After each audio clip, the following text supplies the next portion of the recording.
Eh bien bonjour, bienvenue à tous sur ce premier numéro de Fréquence Populaire, la voix du peuple. Alors je le rappelle, c'est la nouvelle émission podcast lancée par République Souveraine, qui rentre en concurrence avec personne. Au contraire, plus on aura d'éléments d'information, de débat et de discussion, plus on sera à contourner les médias officiels et plus on aura de démocratie dans un pays qui en manque fortement. Alors, on vous avait promis un premier épisode avec Jacques Sapir. Bon, c'est les débuts, l'organisation et les disponibilités des uns et des autres. Eh bien, ça sera avec quelqu'un d'autre,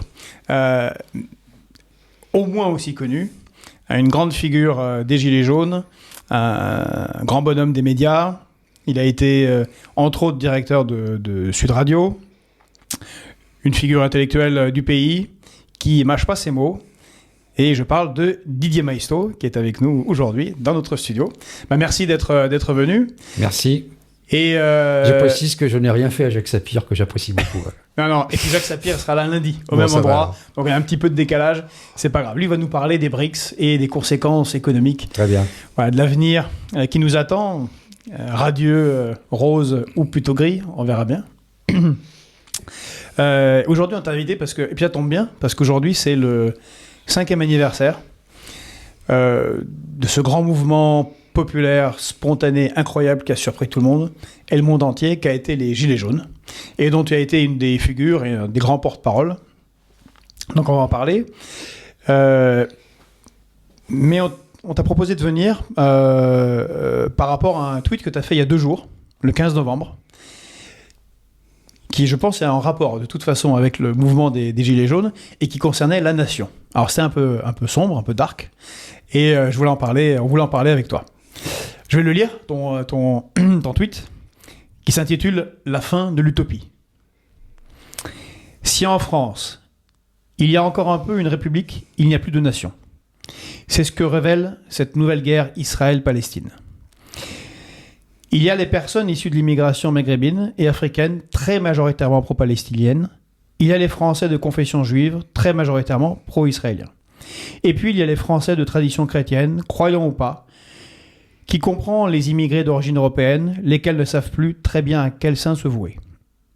C'est bien sûr le fruit des politiques passées, mais aujourd'hui, nul n'incarne la nation. Pas plus le président de la République que ses compétiteurs. De toute façon, il est trop tard. La nation était, jusqu'à De Gaulle, un peu Mitterrand et un peu Chirac, mais dans des proportions bien plus faibles, se creusait, qui rassemblait sans jamais tout à fait gommer les différences. Une république sans nation ne peut se maintenir que par la force, celle de la police, de l'exécutif, dont le 49.3 est l'outil le plus visible. Une nation survit à différents régimes. Monarchie, consulat, directoire, république. Mais avec un régime sans nation, quel qu'il soit, la France n'existe plus. Sauf à de très rares occasions, fête nationale surannée, quelques événements sportifs récurrents. Nous sommes désormais plusieurs peuples, sur une zone géographique déterminée, dans une république au fonctionnement peu démocratique, dont la nation n'est plus qu'une station de métro. Mesurons ce que cela signifie. Il n'y a plus aucun consensus. C'est la défaite populaire. Seuls ceux qui auront un pouvoir d'achat conséquent pourront s'en sortir, en transformant leur résidence et plus largement leur quartier en bunker. Il ne pourra plus y avoir la révolution, mais des révolutions. Simplement des guérillas sans idéal et des jacqueries sans paysans. En un mot, le mondialisme.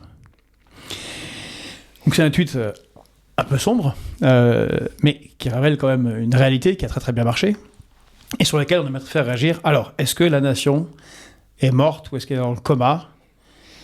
C'est difficile à dire. En tout cas, elle est quand même dans un coma prolongé. C'est le moins qu'on puisse dire. Il y a une mort clinique, mais ça ne veut pas dire qu'elle est complètement morte. Il peut y avoir des miracles.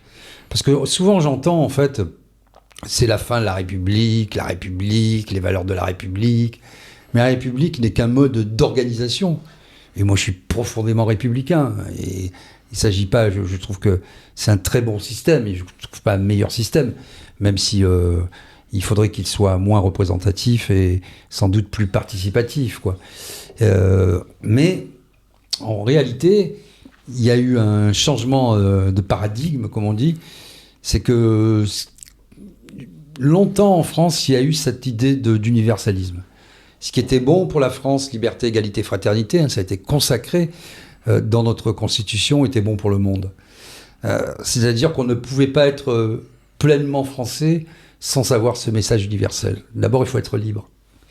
Il faut être libre parce que sans liberté, on ne peut rien faire, on ne peut pas parler, on ne peut pas vivre, on ne peut pas se mouvoir, on ne peut pas s'aimer, on ne peut pas voyager, on ne peut rien faire. L'égalité, ça aussi c'est une idée, parce qu'on sait bien que ça ne peut être qu'une idée, parce que dans la nature, il n'y a pas d'égalité. C'est la loi du plus fort. Donc c'est l'idée géniale que, au moins, il y a une égalité des chances au départ, et pendant le parcours, une égalité des droits, dès lors qu'on a une citoyenneté. Ça, c'est une très belle idée. C'est la civilisation, l'égalité. C'est la civilisation, quoi, voilà. Et puis la fraternité, pour montrer que, au-delà des différences, et c'est là où vient s'incarner, je dirais, l'universalisme français. Si on n'est pas fraternel, tout ça reste des mots, des concepts, des belles phrases et des beaux mots, oui, écrits sur du papier, quoi, ou sur des frontispices de nos édifices publics, mais ne vient pas s'incarner. Donc c'est vraiment le triptyque français qui vient consacrer l'idée même de la nation. Parce qu'après, bien sûr, ça vient fonctionner dans un système. Il faut forcément la démocratie, qui est la base. Il faut un système politique qui est la République. Mais pour que ça fonctionne, il faut une nation. Et la nation, qu'est-ce que c'est ? C'est d'avoir un consensus. J'ai pris ces trois exemples, ces trois mots qui sont notre triptyque, notre devise, mais on pourrait prendre notre notion. C'est ce qui fait consensus pour le vivre ensemble. Faire nation, c'est ça. C'est-à-dire, on est libre, on est égaux et on est fraternel. Dès lors qu'on abandonne ces rives et qu'on abandonne la volonté d'universalisme ou qu'on appuie sur un côté, sur l'autre, qu'on dit on n'est plus fraternel, on n'est plus égaux, etc. Ça en est fini. Ça en est fini même de l'idée de nation. Et ça a commencé, je dirais, dans les années 80 avec Touche pas à mon pote. C'est-à-dire qu'on a... Moi, j'avais la petite main jaune, comme j'étais collégien, lycéen à l'époque, j'étais en seconde, en troisième peut-être, ou en seconde je devais être. Et on avait tous cette petite main jaune, touche pas à mon pote. Et pareil. On trouvait ça sympa, parce qu'on n'en mesurait pas tout à fait les enjeux. Et puis le slogan était sympa, t'es mon pote, etc. Bon. En fait, c'était le début de la fin, parce que on avait vécu jusque-là. Moi, je suis issu d'un quartier populaire de Toulon. Il y avait des Arabes, il y avait des Noirs, il y avait des Juifs. Jamais il ne serait venu à l'idée, de nous différencier, de nous caractériser par notre couleur de peau, notre religion, notre prénom. On s'en foutait. On était français, mais même pas fiers. C'est vrai, j'insiste là-dessus. Moi, j'ai 50 ans. Quand j'étais à l'école, au collège, au lycée, je n'ai aucun souvenir de différenciation là-dessus, dans les quartiers populaires en plus. Voilà, dans les quartiers populaires. Où c'était vraiment mixé. Ça n'existait pas, et j'allais dire, parce qu'aujourd'hui, j'entends les gens, beaucoup, notamment dans le monde politique, dire fier d'être français. Ça ne veut rien dire, fier d'être français. On est français, et on se posait même pas la question, est-ce qu'on est une nation, que ça coulait de source ? Et c'est quand les choses ne coulent plus de source qu'on commence à faire ce genre de tweet sombre, parce qu'on est obligé de s'interroger sur ce qu'on est, quoi, et finalement. Et donc, on est passé du droit à l'indifférence, petit à petit, au droit à la différence. Et à telle enseigne que, petit à petit, ça a été la religion, la couleur de peau, les racisés, les minorités visibles, les minorités invisibles, les prénoms, des portions de l'histoire. Ah oui, le décolonialisme, le colonialisme. Mais à un moment, je veux dire, on peut prendre n'importe quel morceau de l'histoire. Je veux dire, à un moment, il y a des mythes fondateurs dans un pays. J'en cite un, nos ancêtres les Gaulois. Tout le monde sait qu'on n'est pas tous issus des Gaulois. Hein. J'ai une carte de France en face. Ben voilà, qu'est-ce que je vois ? Je vois la Flandre, Je vois la Bretagne, qui est un bout de pays celte. Je vois la côte basque, qui est un bout d'Espagne. Je vois la Provence, etc., etc. Je vois l'Allemagne. Et puis, c'était surtout gallo-romain. Voilà, c'était gallo-romain, quoi. C'est-à-dire, en fait, ce qui était au départ peut-être l'intelligence, les préceptes, les concepts, c'était la Grèce. La Gaule ou les Gaules avec différents peuples, un peu batailleurs et autochtones et qui se livraient, oui, des batailles. Et puis les Romains qui sont arrivés là-dessus, qui ont tout pacifié, Pax Romana. C'est-à-dire, vous pouvez bien faire ce que vous voulez. Et c'est allé jusqu'en Libye, c'est allé jusqu'en Angleterre, hein, j'ai la carte en face, partout dans le monde, en fait, pratiquement. Et vous pouvez faire ce que vous voulez, vous pouvez aimer les dieux que vous voulez, vous pouvez avoir la religion que vous voulez, mais vous faites allégeance à Rome. C'est même pas allégeance, c'est-à-dire vous êtes romain dans un ensemble plus grand, ne venez pas nous emmerder au nom de vos particularismes. C'était le lien politique. Ben oui. Tu dirais, comme moi, que la France, en tout cas, le projet universaliste français est le véritable continuateur de l'Empire romain dans ce sens-là. Ou de la romantique, dans ce sens-là il y a des gens différents, avec des cultures différentes, des religions différentes, mais tout ça se mixe sous une même loi. Voilà. Et l'acceptation d'être dans un même ensemble politique. C'est ça. Je dirais que peut-être le monde grec a inventé la démocratie, aussi un peu la guerre, hein, si on parle de Sparte par exemple, mais bon, restons concentrés sur Athènes et l'Agora, et que le monde romain l'a mis en pratique, mis en musique, institutionnalisé, a fait tout un ensemble de lois. Et effectivement, comme tu le disais, au-dessus, il y a la loi. Mais pas une loi qui vient tenailler les gens, qui vient limiter les gens. Mais c'est une espèce de loi fondamentale, la Constitution, c'est-à-dire qui est juste ce qui nous permet de vivre ensemble. Ça ne gomme pas les différences. Et donc, c'est ça qui est, je trouve, génial dans l'idée de nation, qui a été défendue par Renan, par exemple, hein, sur ces motifs-là, d'ailleurs. Qu'est-ce qu'une nation ? Une nation, c'est ça. Et en fait, c'est pas un ensemble disparate d'individus nombrilistes organisés en tribus. Non, c'est la somme de tous ces individus plus quelque chose en plus. C'est cette magie qui fait qu'on a conscience d'appartenir à une entité. Et évidemment, pour moi, la notion de peuple, qui est plutôt une notion de gauche, quand la nation est plutôt une notion de droite, aujourd'hui, dans l'imaginaire politique, mais ce qui serait sujet à débat, parce que c'est en vérité assez faux. Mais voilà, mettons le peuple d'un côté, la nation de l'autre, appelons ça comme on veut, mais cette entité qui est la somme des individus, plus ce petit mystère qui fait qu'on est un peuple et qu'on est capable, à des moments clés, de se rassembler, sans nier nos origines, que l'on soit issu d'Afrique subsaharienne, ou du Maghreb, ou d'Espagne, ou du Portugal, ou d'Angleterre, ou d'Allemagne, ou ce qu'on veut, ou d'Asie. On a la conscience, et on revendiquait ça, parce qu'on parle beaucoup d'intégration.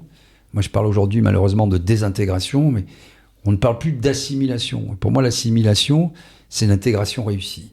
Parce que l'assimilation, c'est pas oublie ce que tu es, coupe tes racines et deviens une espèce de tomate hors sol qui pousse dans rien. Non, c'est pas du tout ça. C'est n'oublie pas tes racines, mais n'oublie pas la carte et le territoire. N'oublie pas que tu es dans une entité où les gens s'aiment les uns les autres d'un point de vue laïque, ou sont censés le faire en tout cas. Et c'est ce qui nous permet de cohabiter et d'être une nation et un peuple.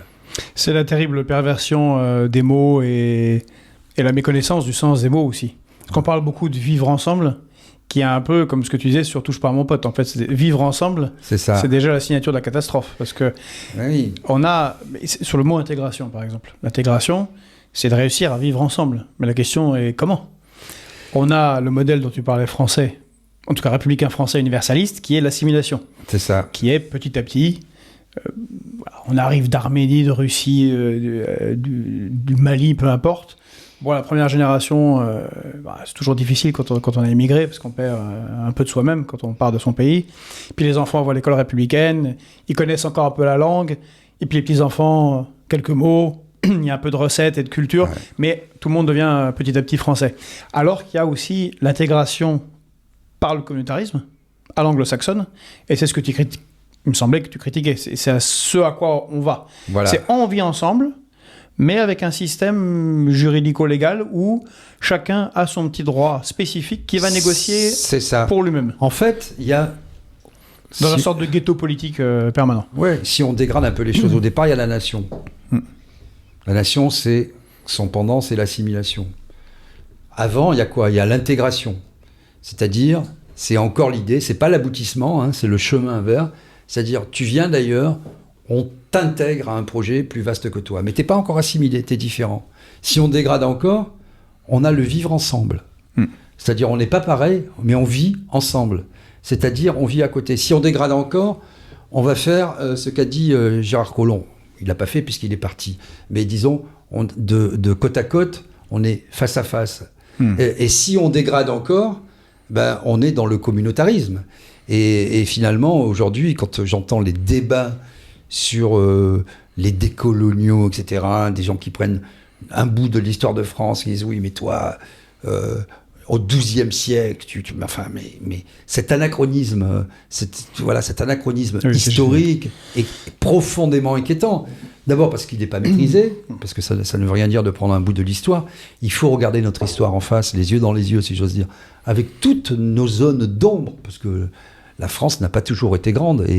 Oui, la France, c'est à la fois Mitterrand et Chirac. Mitterrand qui refuse de dire c'est la France, par exemple, pour ce qui s'est passé au Veldiv, etc., Chirac qui l'accepte.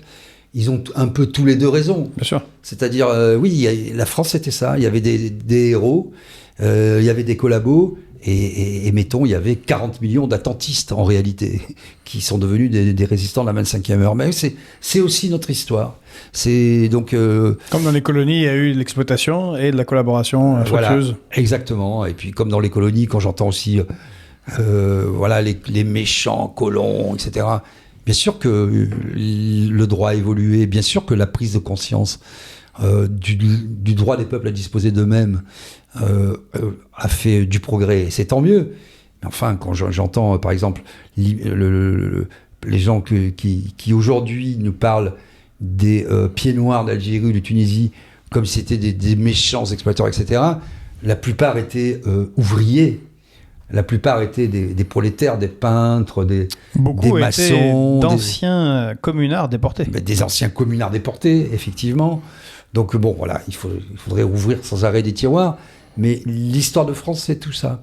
C'était une agrégation et une assimilation des différentes couches sociales, des différentes histoires familiales, des différents mouvements politiques. De Gaulle parlait d'union sacrée au sortir de la guerre. Et voilà, et des différentes origines, évidemment, mais on se retrouvait, sans qu'il soit besoin de l'énoncer, de le conceptualiser, dans cet ensemble qui s'appelait la France, et qui n'est plus qu'un territoire aujourd'hui. Quand on dit la République, oui, mais la République, elle tiendra, quoi qu'il arrive. Elle a la police, elle a la justice, elle a aussi les médias par tout un système de capillarité, en fait.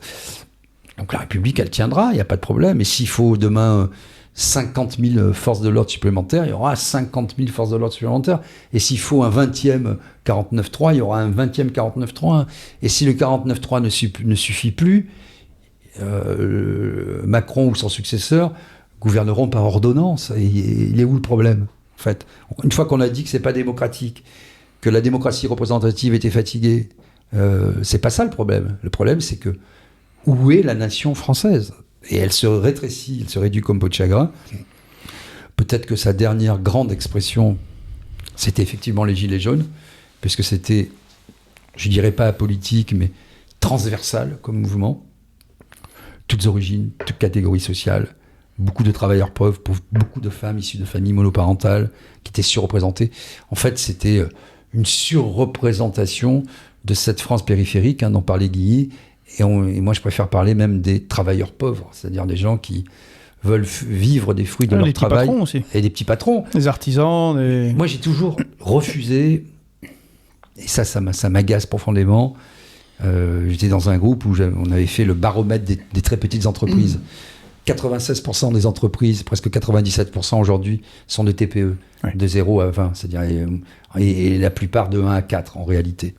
0, c'est le type qui s'emploie lui-même. Bon, c'est ça le tissu économique français.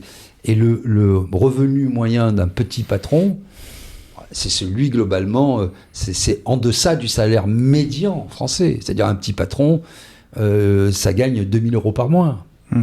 Voilà, donc il y a une profonde méconnaissance aussi de la classe politique et des médias qui nous parlent sans cesse d'entreprise.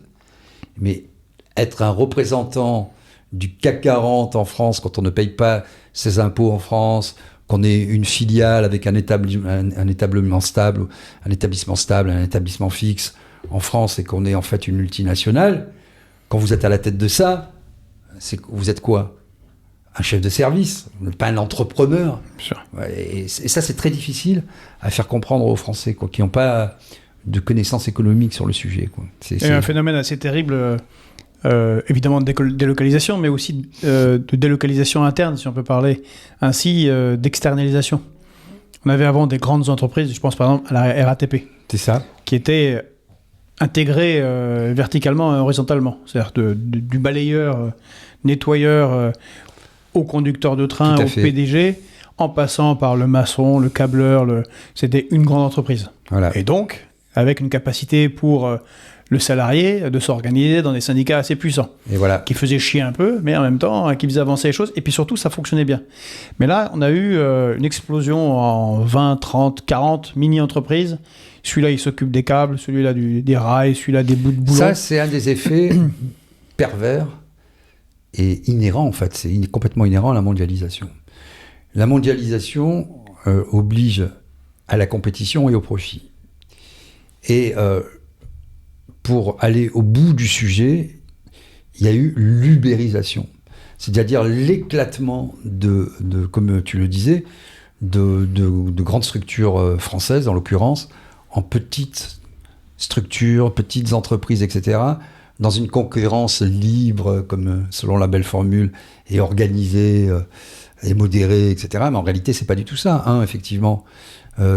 Ça permet de faire, pour l'entreprise, des économies, comme ça, hein, des économies à courte échelle, hein, sur le papier au départ, parce qu'en fait, le coût social, économique est beaucoup plus important sur une longue période. Ça permet effectivement cette atomisation, cet éclatement, de ne plus avoir de corps constitués, de syndicats, pour faire valoir ses droits, peser dans les décisions, parce que c'est pas que des décisions catégorielles, c'est des décisions qui viennent s'imposer à l'ensemble de la société. Hein. Quand en mai 68, Renault fait grève, ça a des conséquences encore aujourd'hui sur le droit social français. Et toutes ces conquêtes, elles ont toujours été réalisées, quoi qu'on en dise, dans un cadre national. Et dans un monde mondialisé, hein, pardon pour la tautologie, ça ne peut plus fonctionner comme ça. C'est-à-dire qu'il n'y a plus de D'ailleurs, c'est intéressant sur les transports de penser à ce qui s'est passé en Grande-Bretagne avec Thatcher et Tony Blair, la privatisation généralisée par exemple du rail. D'ailleurs, Ken Loach en avait fait un magnifique très chouette film, Les Navigateurs, il me semble, où on voit le chaos que ça représente. Il y a plusieurs compagnies, chacun contrôle une ligne, un bout de ligne. Parfois, c'est 4 compagnies sur une. J'ai vécu en Grande-Bretagne et je prenais le train à l'époque. C'est un chaos. C'est le RER A et B le matin, mais généralisé sur tout le pays, jusqu'à ce que Boris Johnson arrive au pouvoir et qui était, bon, on l'a dit, c'est un sorte de socialiste sur cette question parce qu'il a renationalisé. Mais en fait, ce que tu décris, c'est le célèbre privatisation des profits. C'est ça. Et puis, au moment où tout est tellement chaotique qu'on ne peut plus rien faire, ça ne fonctionne pas, l'État revient et socialise les pertes. C'est-à-dire remet de l'argent là où ceux qui ont acheté n'ont rien financé, en particulier les infrastructures. Et d'ailleurs, ça nous pend en nez, puisque on a Castex, l'ancien Premier ministre, qui a été nommé à la tête de la RATP. Bon, c'est évident que tout ça, c'est fait pour être bradé au plus offrant. Et on risque d'avoir des transports en commun à Paris qui vont être encore meilleurs que ceux qu'on a aujourd'hui. Oui, non, mais le problème, voilà, ça c'est exactement la Grande-Bretagne, à quelques années d'avance, si j'ose dire, dans la décomposition de ce point de vue. Et d'ailleurs, Ken Loach, c'est un bon exemple, parce que il met à la fois ça en exergue, mais aussi la déliquescence des services publics. C'est-à-dire le type qui est en fin de droit, ou qui est au chômage, ou qui a une passe difficile. En fait, il va passer tout son temps à essayer de s'en sortir dans une espèce de folie à la Brésil, quoi, hein, où tout vaut tout, où il manque toujours l'astérisque, le papier, il n'a pas le bon short, quoi. Une folie bureaucratique. Une folie bureaucratique, mais ça, c'est le signe des sociétés qui vont pas bien. C'est-à-dire quand on produit du papier. Alors qu'est-ce qu'on a fait ?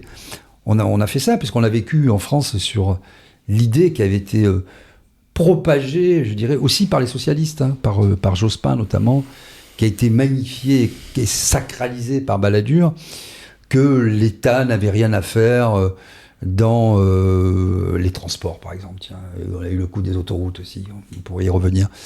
Et parce que le privé savait mieux faire que... Voilà.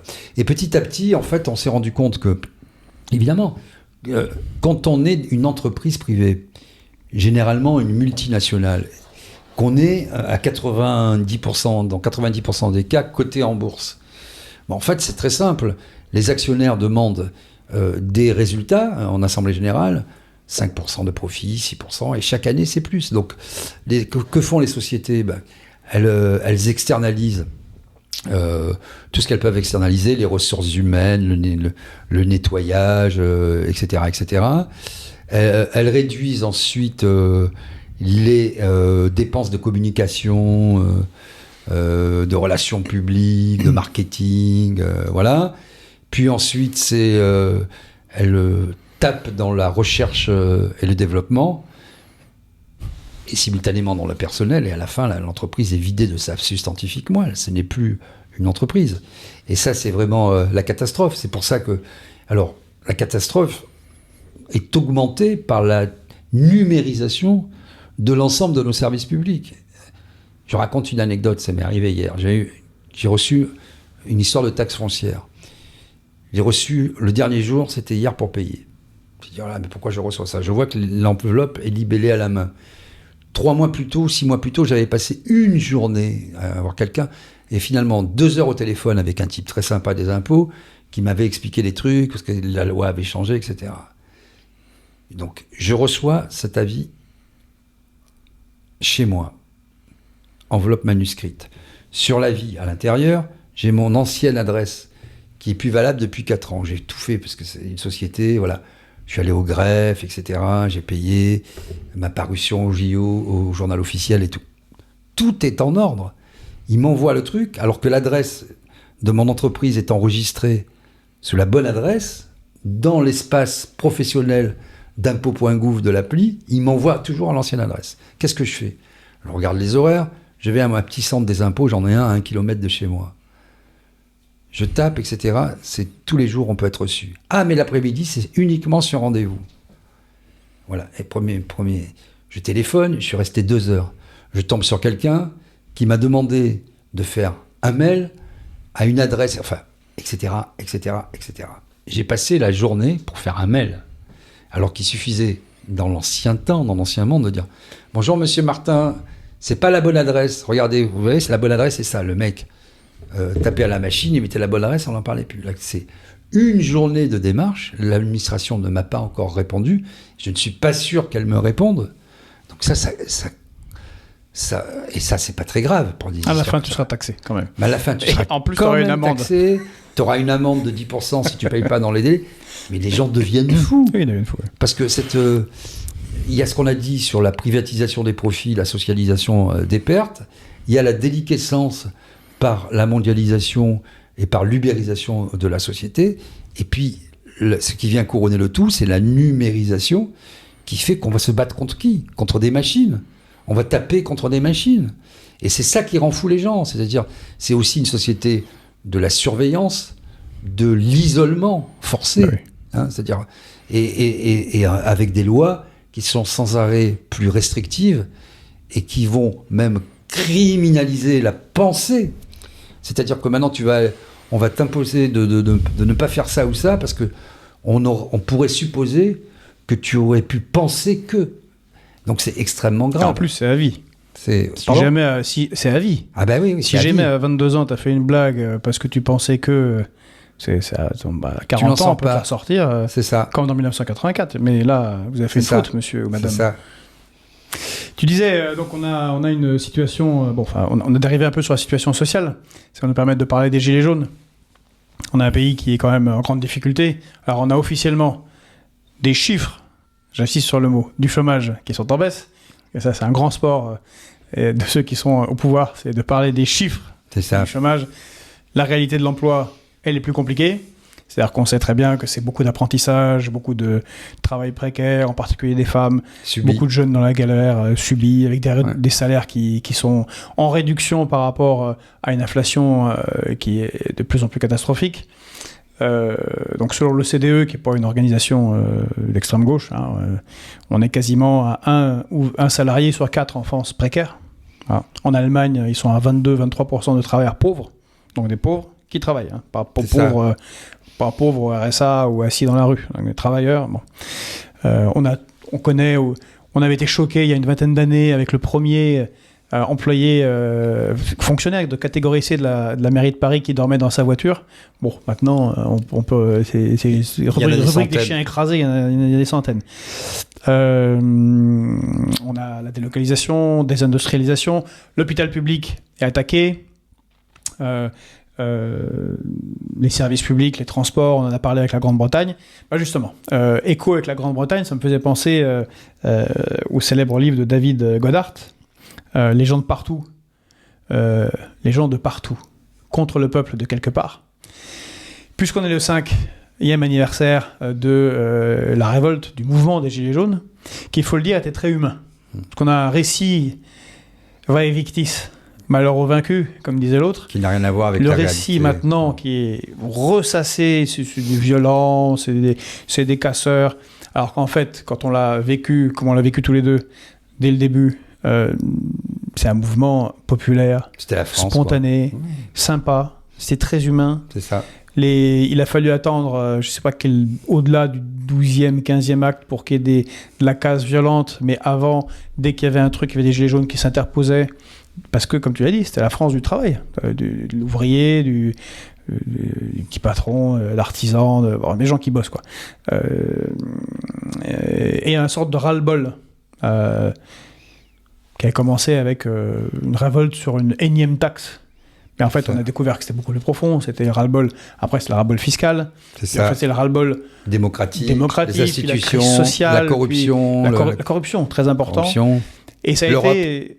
L'Europe, voilà. Ça a été un mouvement avec beaucoup de drapeaux bleu, blanc, rouge et une identification. Nombre de fois, on a vu 1789, Révolution française, 1848, 1870. Alors, on a parlé à un tout tas de gens. Les gens se sont croisés, se rencontraient. Il faut rappeler quand même certaines choses. C'est un mouvement où le pouvoir a eu peur. Et non seulement il a eu peur, mais ça a été un... Bon, moi, je l'ai vécu comme ça. C'était un de mes plus grands moments militants de toute ma vie, parce que le peuple se soulève. On était un peu comme dans les livres quand ça arrive.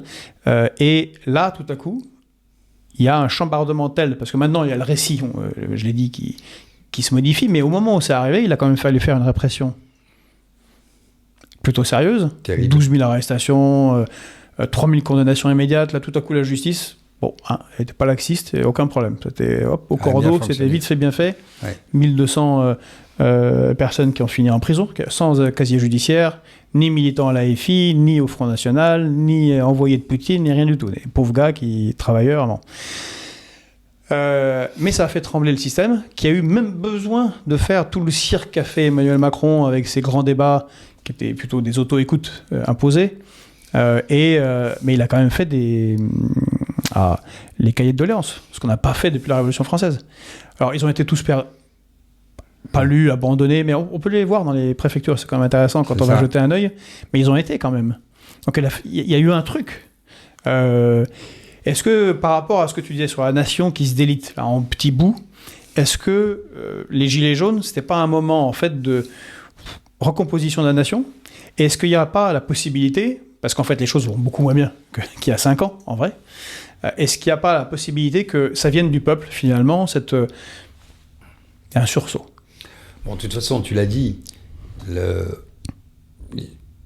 La justice s'est emballée, les médias se sont emballés pour condamner aussi. Il y a eu des gardes à vue préventives, avec des gens relâchés sans même un rappel à la loi. Je rappelle quand même qu'il y a eu pratiquement 30 éborgnés, des morts aussi. Plus de 700 blessés graves, on plus n'en parle 700 pas, qui étaient blessés touchés à la graves. tête. Voilà, des vies brisées, des familles brisées, fracassées. C'était tout à fait unique. Moi, j'avais, de mon vivant, en tout cas, jamais vu ça, quoi. C'est-à-dire, c'est une tache indélébile sur le drapeau français, quoi. Et cette tache, c'est une tache de sang. Et ça, que ce soit Emmanuel Macron, Édouard Philippe ou M. Castaner, ou même le préfet de Paris, l'allemand, c'est une tache indélébile. Je ne pense pas qu'il l'ait sur leur conscience, parce que ces gens-là n'ont pas peut-être une conscience, mais pas de surmoi. Et donc, ça leur importe guère. Ils en parlent avec un détachement assez inouï. Bon, tu l'as dit toi-même. En fait, le système s'est emballé, a eu peur. Mais c'est pas du tout la France. Dire quand à un moment la justice se met en branle, aussi bien le siège que le parquet d'ailleurs, hein, avec une extrême sévérité. Comme on disait, c'est pas la France une extrême sévérité. La France, c'est une vraie justice. Ça veut rien dire une justice sévère. La France, c'est une justice juste, où l'arbitraire ne rentre pas en ligne de compte. Voilà. Et puis la France, c'est aussi la Constitution, j'en parlais, qui prévoit dans ces différents articles que c'est d'abord le peuple, par le peuple et pour le peuple. Et que si le peuple estime qu'il est en danger, il doit lui-même réagir. Et je rappelle quand même que ce qu'on célèbre en grande pompe chaque 14 juillet et un certain nombre d'autres fêtes nationales, c'est pour acter tout ça. C'est-à-dire on sommes le pays de la révolution française, mais de la révolution mondiale aussi, d'une certaine manière. Quand les gens, même aux États-Unis, parlent de la révolution, ils disent la révolution. Parfois, ils rajoutent française, mais donc c'est dire à quel point on a essaimé et à quel point c'était universel.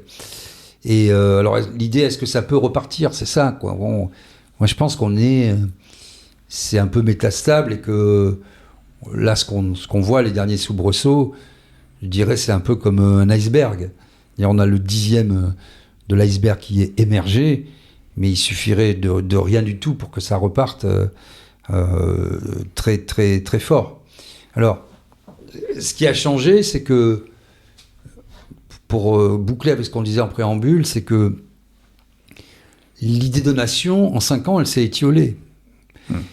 Et ça, c'est préoccupant. C'est-à-dire que même des gens qui faisaient nation dans les Gilets jaunes, aujourd'hui, je vois certaines prises de position dans le conflit israélo-palestinien, et il y a des prises de position qui se sont communautarisées, ce qu'il n'y avait pas chez les Gilets jaunes.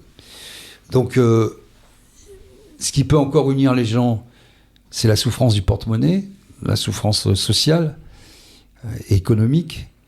Mais le point négatif, je dirais, c'est que l'idée de nation s'est étiolée, que la répression a été tellement forte que les gens hésitent un petit peu, parce que c'était, pour la plupart, moi j'ai fait pratiquement tous les actes, des primo-manifestants.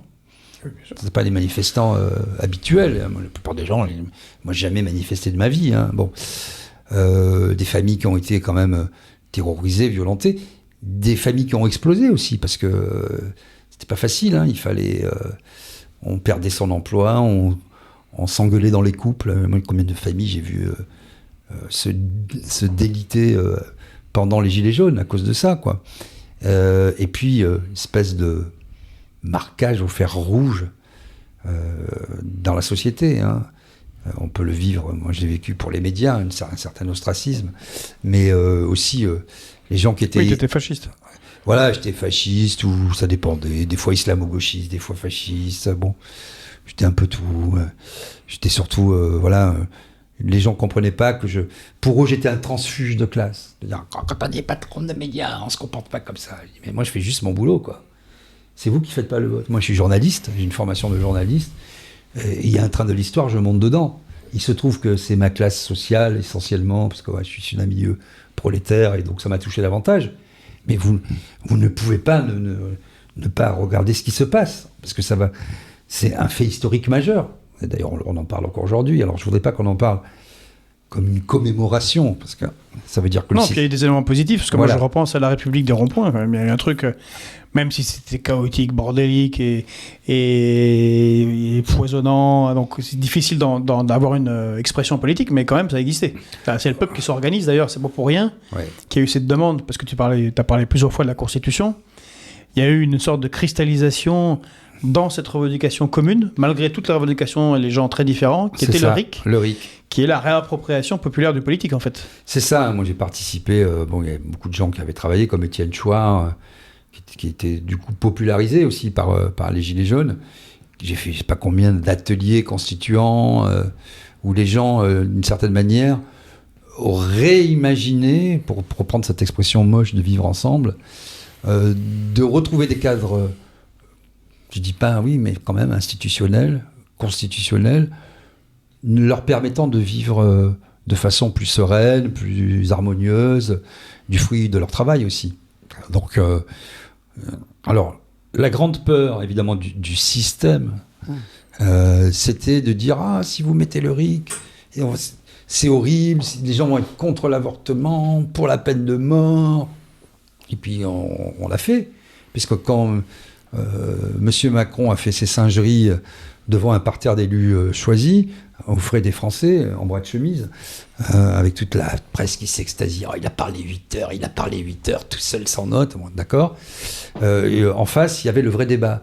Et le vrai débat, c'est les fameux cahiers doléances, etc. On a fait voter tout le monde. Il n'y a pas du tout eu la peine de mort.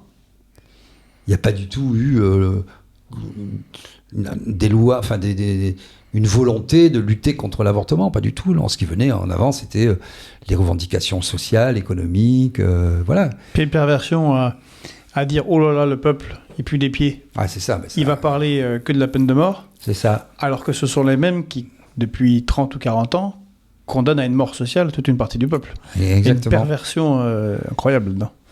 Alors, d'une certaine manière, dans ton tweet, tu pointais un peu du doigt une forme de responsable.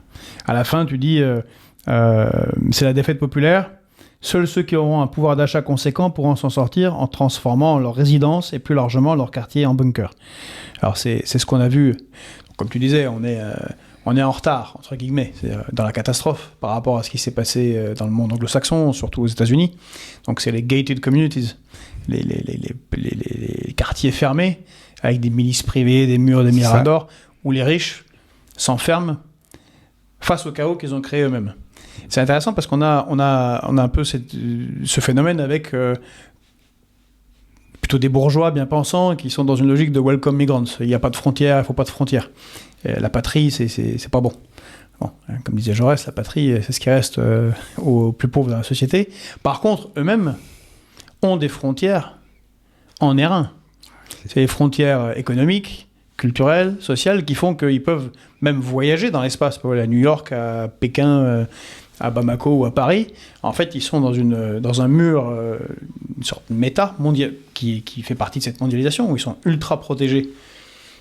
Mais ils dénient ce droit aux autres, la protection. C'est-à-dire, oui, il y a une espèce de bourgeoisie, ou de haute bourgeoisie, en tout cas, qui est dans l'hypocrisie parfaite. Ça, c'est quand même la social-démocratie triomphante, teintée d'écologie.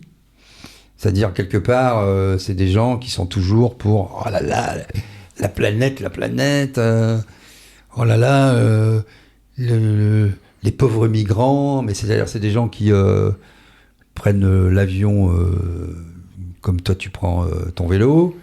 On l'a vu avec Madame Hidalgo, qui est partie à Tahiti pour inspecter... 14 fois l'année dernière. Voilà, elle embête tout le monde avec... l'équivalent de je ne sais plus combien de de combien de voitures pendant... c'est 30 voitures pendant un mois, l'équivalent carbone, le bilan carbone de sa petite sauterie, quoi, voilà. Mais ce sont des gens qui ne diraient pas bonjour au SDF en bas. Et ces équipes en même temps mettaient faussement une vidéo d'elle qui faisait du vélo après. C'est ça. C'est génial, c'est la perversion. Mais voilà, donc si tu veux, le problème c'est que jusqu'à présent, le dernier mensonge de cette classe politique et de cette bourgeoisie qu'il a mise au pouvoir ou qu'il a maintenue au pouvoir, puisqu'il n'y a pas de différence entre un député, mettons, socialiste des années 80 avec un député LR d'aujourd'hui, hein, c'est globalement la même politique, européiste, etc. C'était le dernier mensonge, c'était l'Europe. L'Europe, c'est la paix, c'est la prospérité, c'est l'absence de guerre, c'est on est plus unis, on est plus fort, c'est le droit des minorités, tout ça s'est écroulé en fait. Ce rêve européen, si j'ose dire, est devenu, sinon un cauchemar, du moins une promesse non tenue. Donc, ils ont trouvé plus grand que l'Europe. C'est le monde, c'est la planète. Donc, il y a la planéto-anxiété, l'éco-anxiété. Maintenant, on va mettre dans la Constitution européenne, et puis bientôt française, l'écocide. C'est-à-dire, oh là là, c'est comme les armes chimiques, tu vois. On peut tuer, on peut estropier, mais s'il y a une arme chimique, c'est pas pareil, quoi. Et donc, voilà, c'est un mensonge de plus, c'est le dernier mensonge qui est terrible. Et d'ailleurs, pendant les Gilets jaunes, il y avait la fin du monde ou la fin du mois. C'était souvent mis en balance. Et puis, ceux qui font la rhétorique disent non, mais il faut que ce soit les deux. Mais ça, c'est le en même temps. Je veux dire, pour peut-être éviter la fin du monde, occupons-nous déjà de la fin du mois. Ça me fait penser d'ailleurs, tu vois, j'ai eu une discussion il y a 2 jours avec quelqu'un, pas un ami, mais quelqu'un que je connais bien. Il me disait la paix dans le monde, etc. Je dis peut-être on devrait. Et il m'avait dit aimons-nous les uns les autres. J'ai dit oui, mais très bien, message œcuménique, ça me va très bien, mais on peut peut-être commencer par ses voisins, on peut peut-être s'aimer entre Français. Ah, mais ça, c'est les fachos qui disent ça. On est arrivé à une telle dépréciation de la pensée, un tel avilissement, une détestation de ce que nous sommes, ou de ce que nous étions, ou de ce que nous devrions être d'ailleurs. La simple idée de dire qu'on est français, c'est devenu fasciste. Mais je sais pas ce qu'il y a dans le cerveau de beaucoup de gens aujourd'hui. La Marseillaise, c'est fasciste. Tu dis le mot France, c'est fasciste. Mettre un drapeau le 14 juillet, c'est fasciste. Parler de Valmy, c'est fasciste. Mais oui, mais si on abandonne petit à petit tout ce qui nous constitue, tout ce qui doit nous unifier, et qu'on laisse ça aux extrêmes, les extrêmes s'en saisissent. Et puis après, ils diront, ben oui, mais moi j'en parle. Pour moi, la France, c'est pas sale. Ben pour moi, la France, c'est pas sale. Surtout quand on vient... Moi, je viens d'une famille italienne, de plusieurs familles italiennes, qui ont été françaises au cours du siècle, de ce siècle, ou du siècle dernier, ou du siècle fin 19e siècle. Mais moi, je suis tellement heureux d'être français. Je n'ai jamais connu que la France. J'ai un amour pour ce pays. Je vois une carte de France. Pendant longtemps, j'adore voir une carte de France parce que quand je voyais le cuir sur les chaussures, etc., je ne savais pas si c'était une carte de France ou le cuir qui était tanné d'un animal, quoi. Et je voyais des France partout, en fait. Et je me souviens à l'école, quand on avait ces cartes de France en plastique avec les trous, là, mais moi, ça me fait rêver, quoi, tout ça. Et quand je pars à l'étranger et que j'entends une Marseillaise, j'ai la larme à l'œil. Bien, je l'ai déjà en France, mais à l'étranger, quand je vois un drapeau français, etc., c'est pas que je suis chauvin, c'est pas que je suis nationaliste, j'ai envie de faire la guerre à personne. Le racisme me fait horreur, la xénophobie tout autant. Mais je suis pas fier d'être français, je suis français. Pourquoi cette détestation de nous-mêmes? Tu vois, et je pense que ça, petit à petit, c'est aussi le fruit d'un certain nombre de politiques, hein, d'un certain nombre de politiques culturelles aussi, hein, qui ont été mises en œuvre durant ces dernières décennies, qui nous ont fait nous détester nous-mêmes. Et ça recule quand même, petit à petit, ce sentiment d'appartenir à ce même peuple. Moi, c'est ça qui qui me fait un peu peur quand même. Mais c'est sûrement politique, parce que en fait, d'une certaine manière, tu critiques le bourgeois à la fin de ton tweet. C'est ce que d'autres intellectuels comme Christopher Lasch ont appelé la trahison des élites. Orwell, on en avait parlé avant. On a Jean-Claude Michéa qui vient de sortir un nouvel extraordinaire livre qui évoque cela. Mais c'est amusant que ton tweet m'a fait penser, donc j'ai retweeté, mais en citant un autre bonhomme.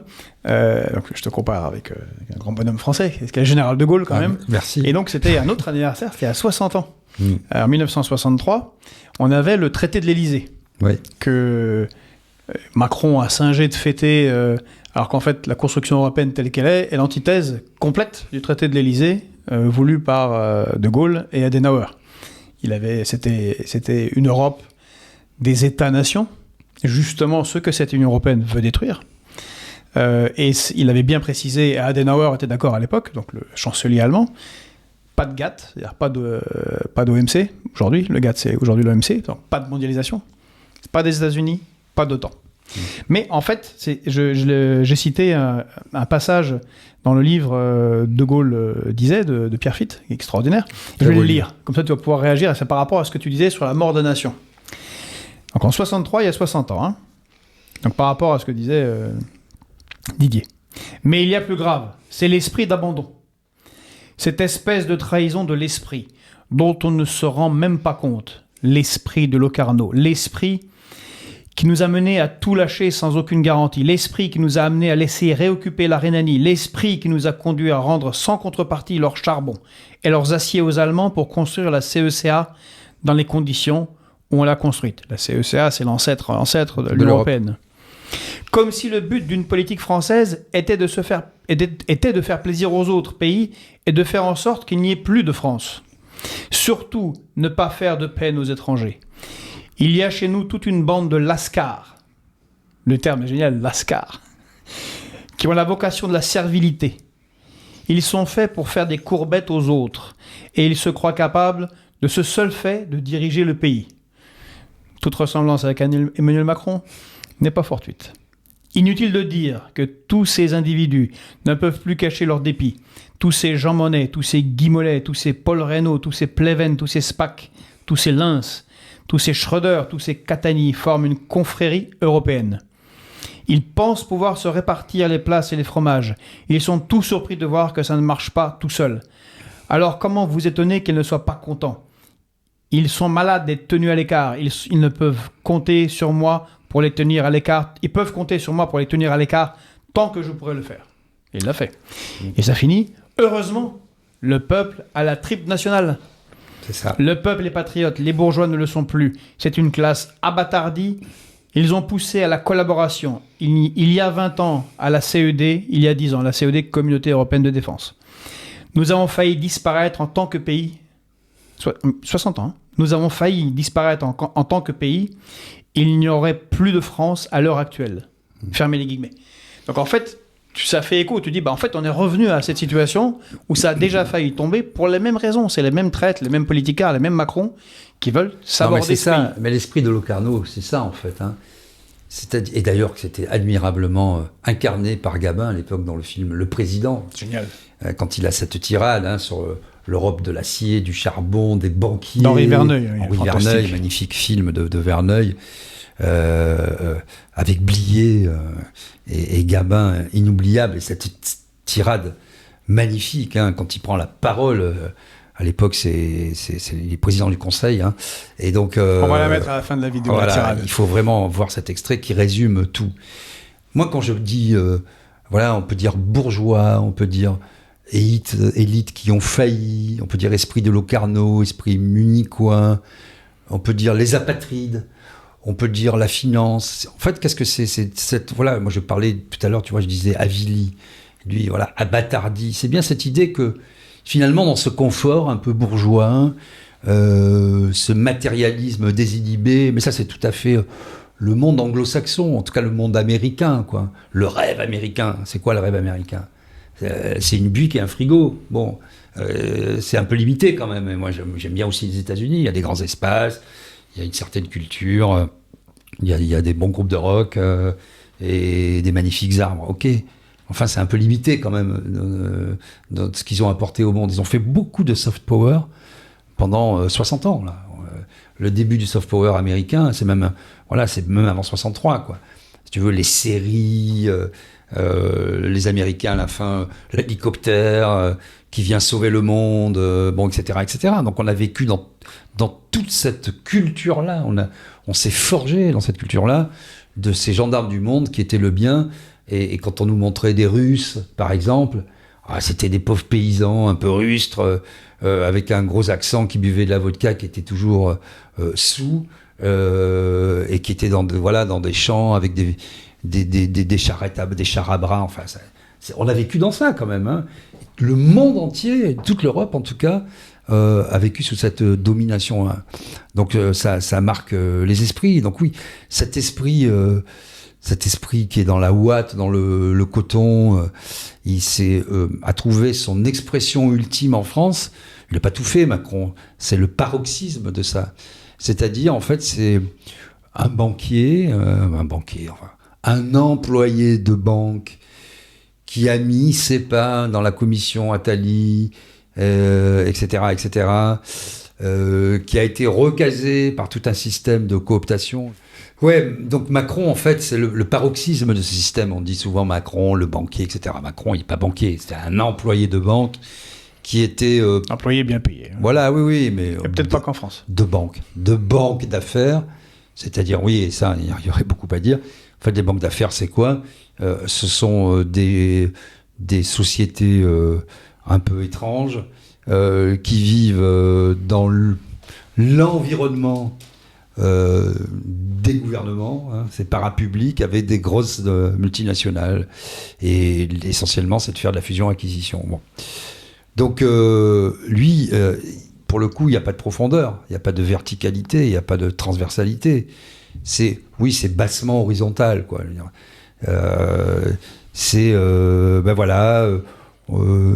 On va faire la société française, c'est une entreprise. C'est même pas une entreprise, c'est une start-up. C'est l'idée de la start-up nation.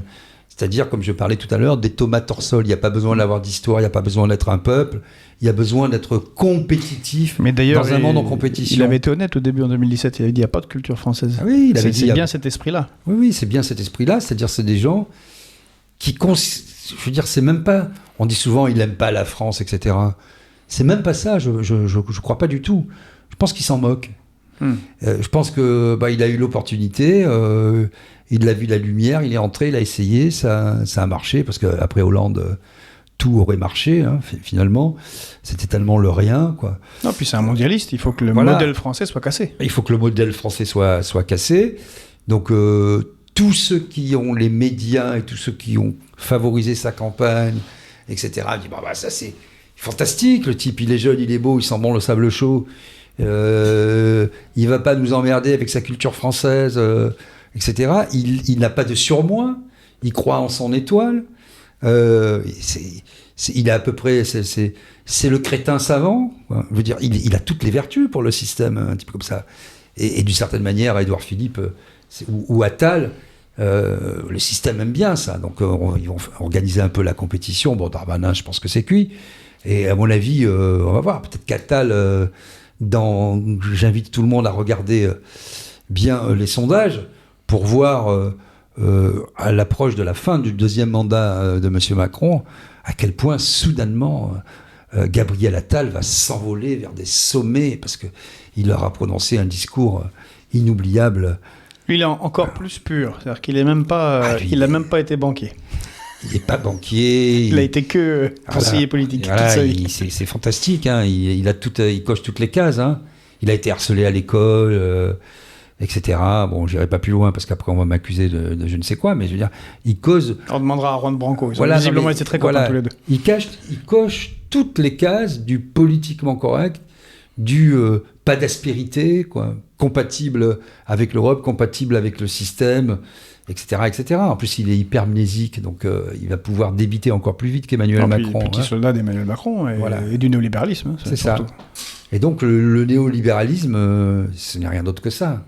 C'est-à-dire, c'est un mot un peu pompeux pour dire qu'on est dans un système qui dissout la nation. Qui dissout la nation. Voilà. C'est l'acide de la nation, le néolibéralisme. Ce n'est rien d'autre. Des nations. Parce que dès qu'il y a une force de résistance, on l'a vu avec les Gilets jaunes, parce que on dit qu'ils n'ont pas réussi grand-chose. Mais enfin, ils ont quand même arrêté Macron dans son accélération vertigineuse. Et il aurait sans doute fait encore plus de mal. N'oublions pas que quand on pose une question liée à l'Union européenne à un peuple d'Europe, autre que français, ils font comme nous. Hein. Ils votent non, quelle que soit la question. Ils votent non. Et aujourd'hui, effectivement, s'il y avait on ne va pas ouvrir la boîte de Pandore, mais un référendum, je pense qu'il y aurait entre 65 et 70% pour la sortie de l'Europe. Parce que les gens n'en peuvent plus. Parce que déjà, ils ont compris que, ça nous coûtait plus cher que ce que ça nous rapportait. Deux, ça pouvait s'entendre, sortir de la guerre. Hein. Plus jamais ça. L'axe franco-allemand. Moi, je considère que Helmut Kohl et François Mitterrand se tenant la main, c'était un geste fort. Il fallait sans doute le faire à l'époque, avec le recul. Mais bon, on a fait émerger pas mal de pays, d'Europe du Sud, d'Europe de l'Est. De Gaulle avait fait la même chose avec Adenauer. Ça ne veut pas dire qu'on est obligé de s'aborder le pays. Voilà. Ça n'a aucun rapport, en fait. Donc l'idée, et puis en plus l'idée de l'Europe fondatrice, c'était pas du tout ça. Même quand Mitterrand parlait d'Europe, et Dieu sait que je suis pas un admirateur de Mitterrand, loin s'en faut, il avait cette idée quand même des cercles concentriques. C'est-à-dire l'Europe des 6, puis des cercles un peu plus loin, l'Europe des 12, des 9, puis des 12, et puis surtout le fait de pouvoir s'allier, c'est comme ça que ça marche la vie. Pour des projets, c'est comme ça qu'on a fait Concorde, c'est comme ça qu'on a fait plein de projets en fait, s'allier pour des projets... Le TGV, le nucléaire, voilà. Tout. Et là on est 29, on va sans doute être 27, 29, 32, on ne sait pas bien, la Moldavie, l'Ukraine... la Turquie, je pense à mon avis, s'est pliée là, vu les derniers discours d'Erdogan à notre endroit. Non, mais la Turquie, il se sent en puissance. Ah il a raison d'ailleurs. Il défend son bout de gras. Il a été plutôt bien réélu. Et c'est intéressant parce que c'est Todd qui parlait finalement des démocraties autoritaires, comme peuvent l'être la Russie ou la Turquie même, versus les oligarchies libérales. C'est-à-dire les oligarchies libérales, qu'est-ce que c'est ? C'est la France, notamment, c'est-à-dire des élites qui ont failli, qui se font élire avec 16% des inscrits au premier tour, et qui, par tout un tas de subterfuges, et parce qu'ils ont complètement irrigué tous les corps constitués, la justice, les syndicats, etc., les conseils constitutionnels, conseils d'État, c'est tous des anciens politiques, des vieillards Kakoshim recyclés. En fait, ils ont tous les leviers. Et donc, une oligarchie libérale, c'est ça. Avec très peu d'électeurs et très peu de gens qui soutiennent. Une démocratie autoritaire, on ne peut pas dire que la démocratie, les libertés dans les pays que j'ai cités soient de la presse, de l'opposition, de pensée, de mœurs, tout ce qu'on veut, soient extraordinaires. Elles sont sans doute moins importantes qu'en France. Mais enfin, il y a 2/3 à 3/4 de la population qui soutient. C'est des pays qui savent où ils vont, qui ont un projet, qui sont sortis de la misère. Moi, il faut aller voir ce que c'était la Turquie il y a 20 ans. Il faut voir ce qu'est la Turquie aujourd'hui. Il faut voir ce qu'était, et c'est pas à toi que je vais le dire, ce qu'était Moscou il y a 30 ans. Et ce qu'est Moscou aujourd'hui. Moscou, c'est New York aujourd'hui.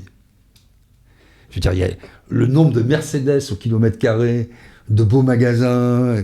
Et les gens, ils ne sont pas dans la rue en disant « Ah, à mort Poutine hein !»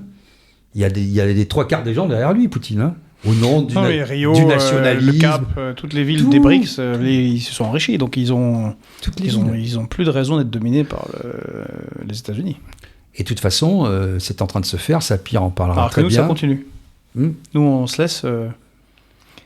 laisse continuer à être dominé par Washington, on se laisse mourir doucement. En fait, c'est très simple. Alors on ne voit pas que le monde change. Alors, je pense que non, on est graissé sur un logiciel, en fait, qui est très simple. Hein. C'est-à-dire, l'oncle Sam, Washington décide. L'Europe, on parle souvent de l'Union européenne, mais on devrait dire aujourd'hui la Commission européenne, puisque c'est Madame von der Leyen qui décide, qui se comporte d'ailleurs comme une présidente de l'Europe, qui est à la fois la ministre des Armées, la ministre des Finances, la ministre de la Santé, la ministre des Affaires étrangères, qui se rend en délégation. Ça pas tellement plus aux Chinois d'ailleurs de la voir. Ils comprennent pas trop pourquoi elle vient avec le président de la République. Les Chinois qui sont très protocolaires l'ont accueilli avec le ministre du Tourisme. C'est ça.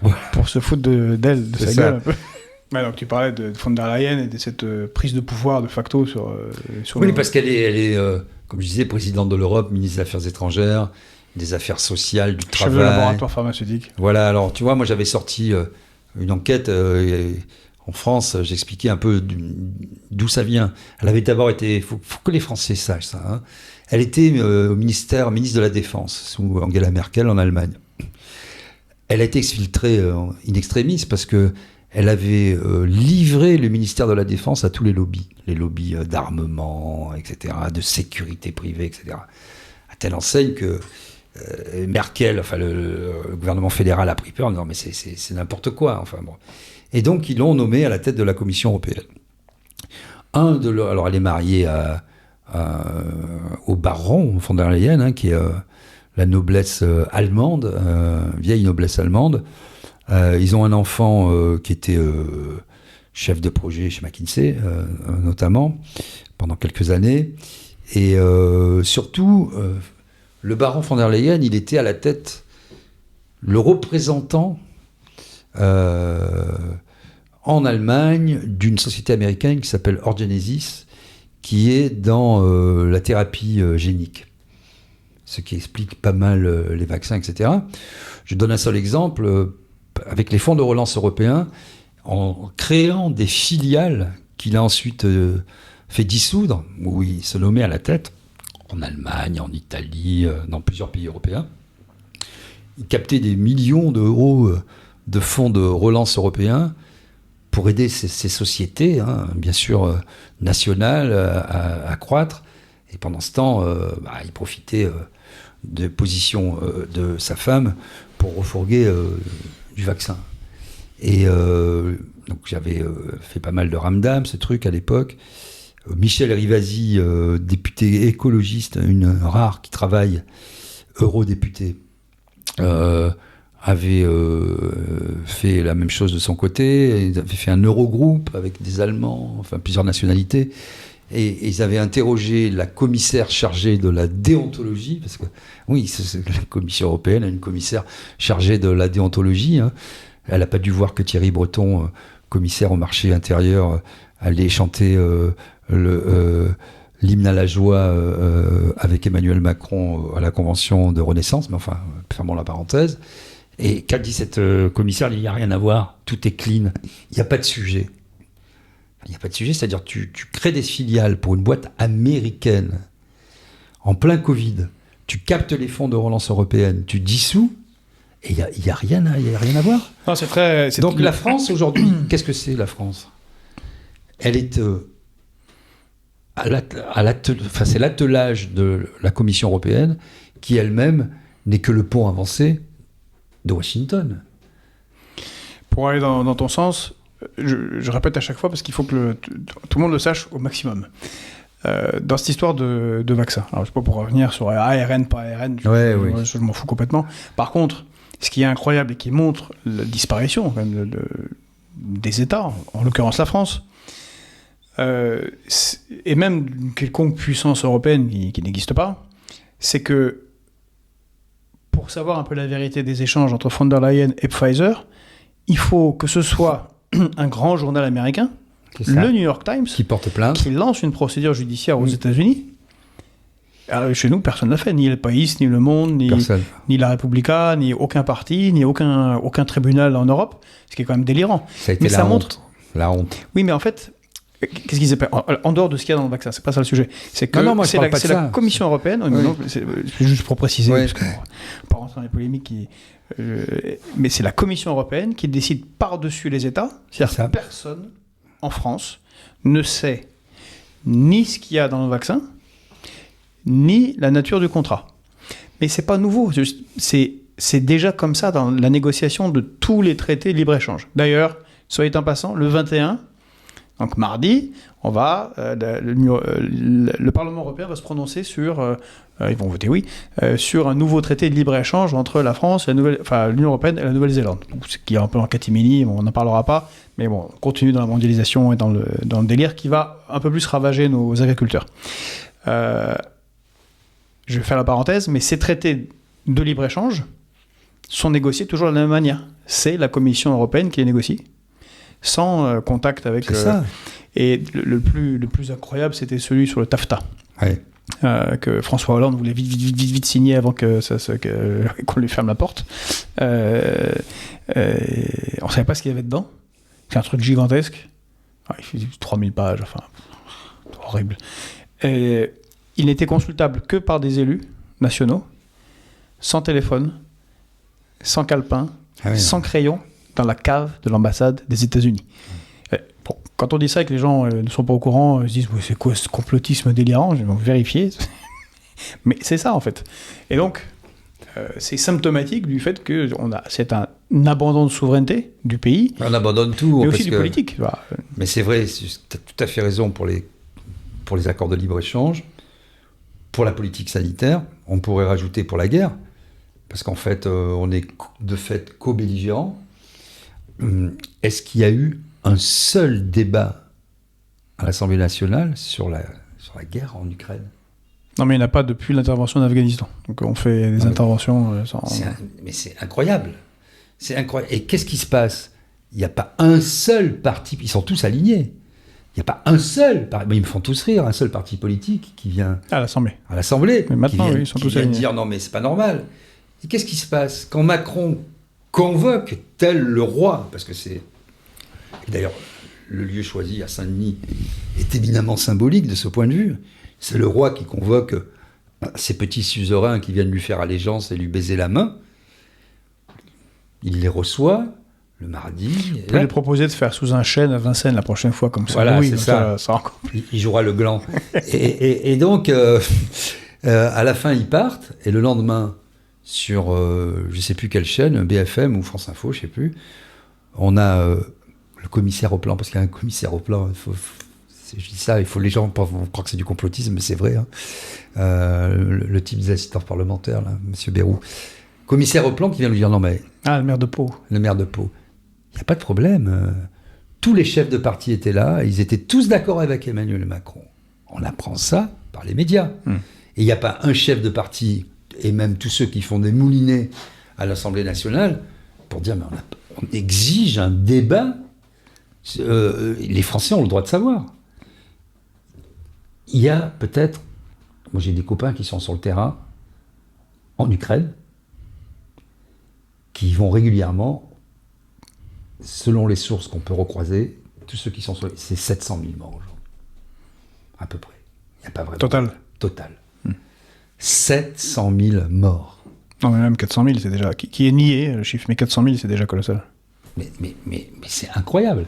Et tu as des chaînes d'infos, je ne vais pas les citer pour ne pas leur faire de pub, qui tous les jours rigolent ils font des petites blagounettes sur la situation en Ukraine et puis dramatisent les choses sur le Gaza et compagnie.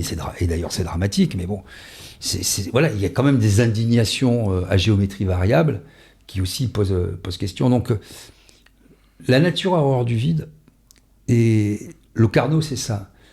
C'est pas que les choses sont inéluctables, c'est que la lâcheté conduit à ces situations. Quand De Gaulle fait son discours en juin 40, il est tout seul.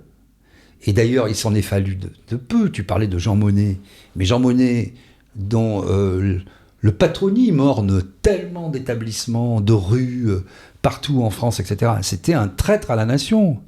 C'était ni plus ni moins qu'un agent américain qui était piloté par toute l'administration américaine et par Eisenhower, notamment d'ailleurs, François Mitterrand par Roosevelt, par Roosevelt, pour dire De Gaulle c'est un fou, c'est un dictateur, etc. C'était l'agent, mais tout à fait officiellement, de la politique américaine en France. C'est pour ça que De Gaulle était fou furieux.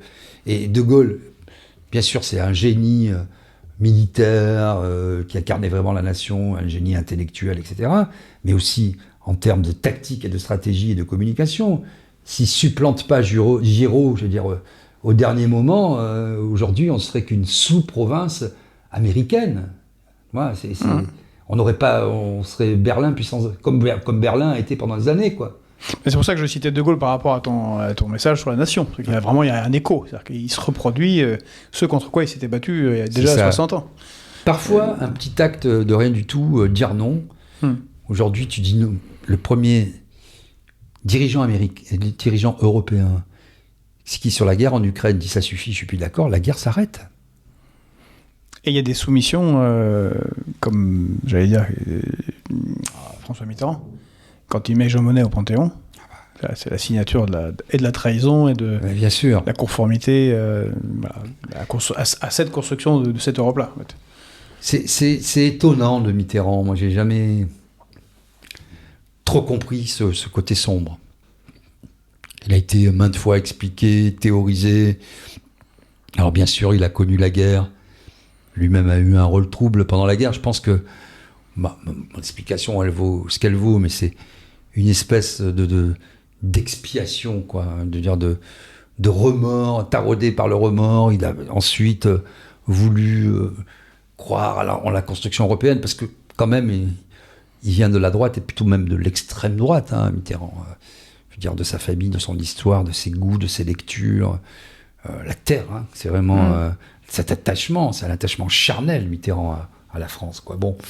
Et cette conversion européenne, je pense qu'elle vient, peut-être qu'elle est venue essayer de redorer sa propre action durant la Seconde Guerre mondiale, parce qu'on ne sait pas bien, quoi, de quel côté il était, et s'il a vraiment été le résistant qu'il a affirmé être.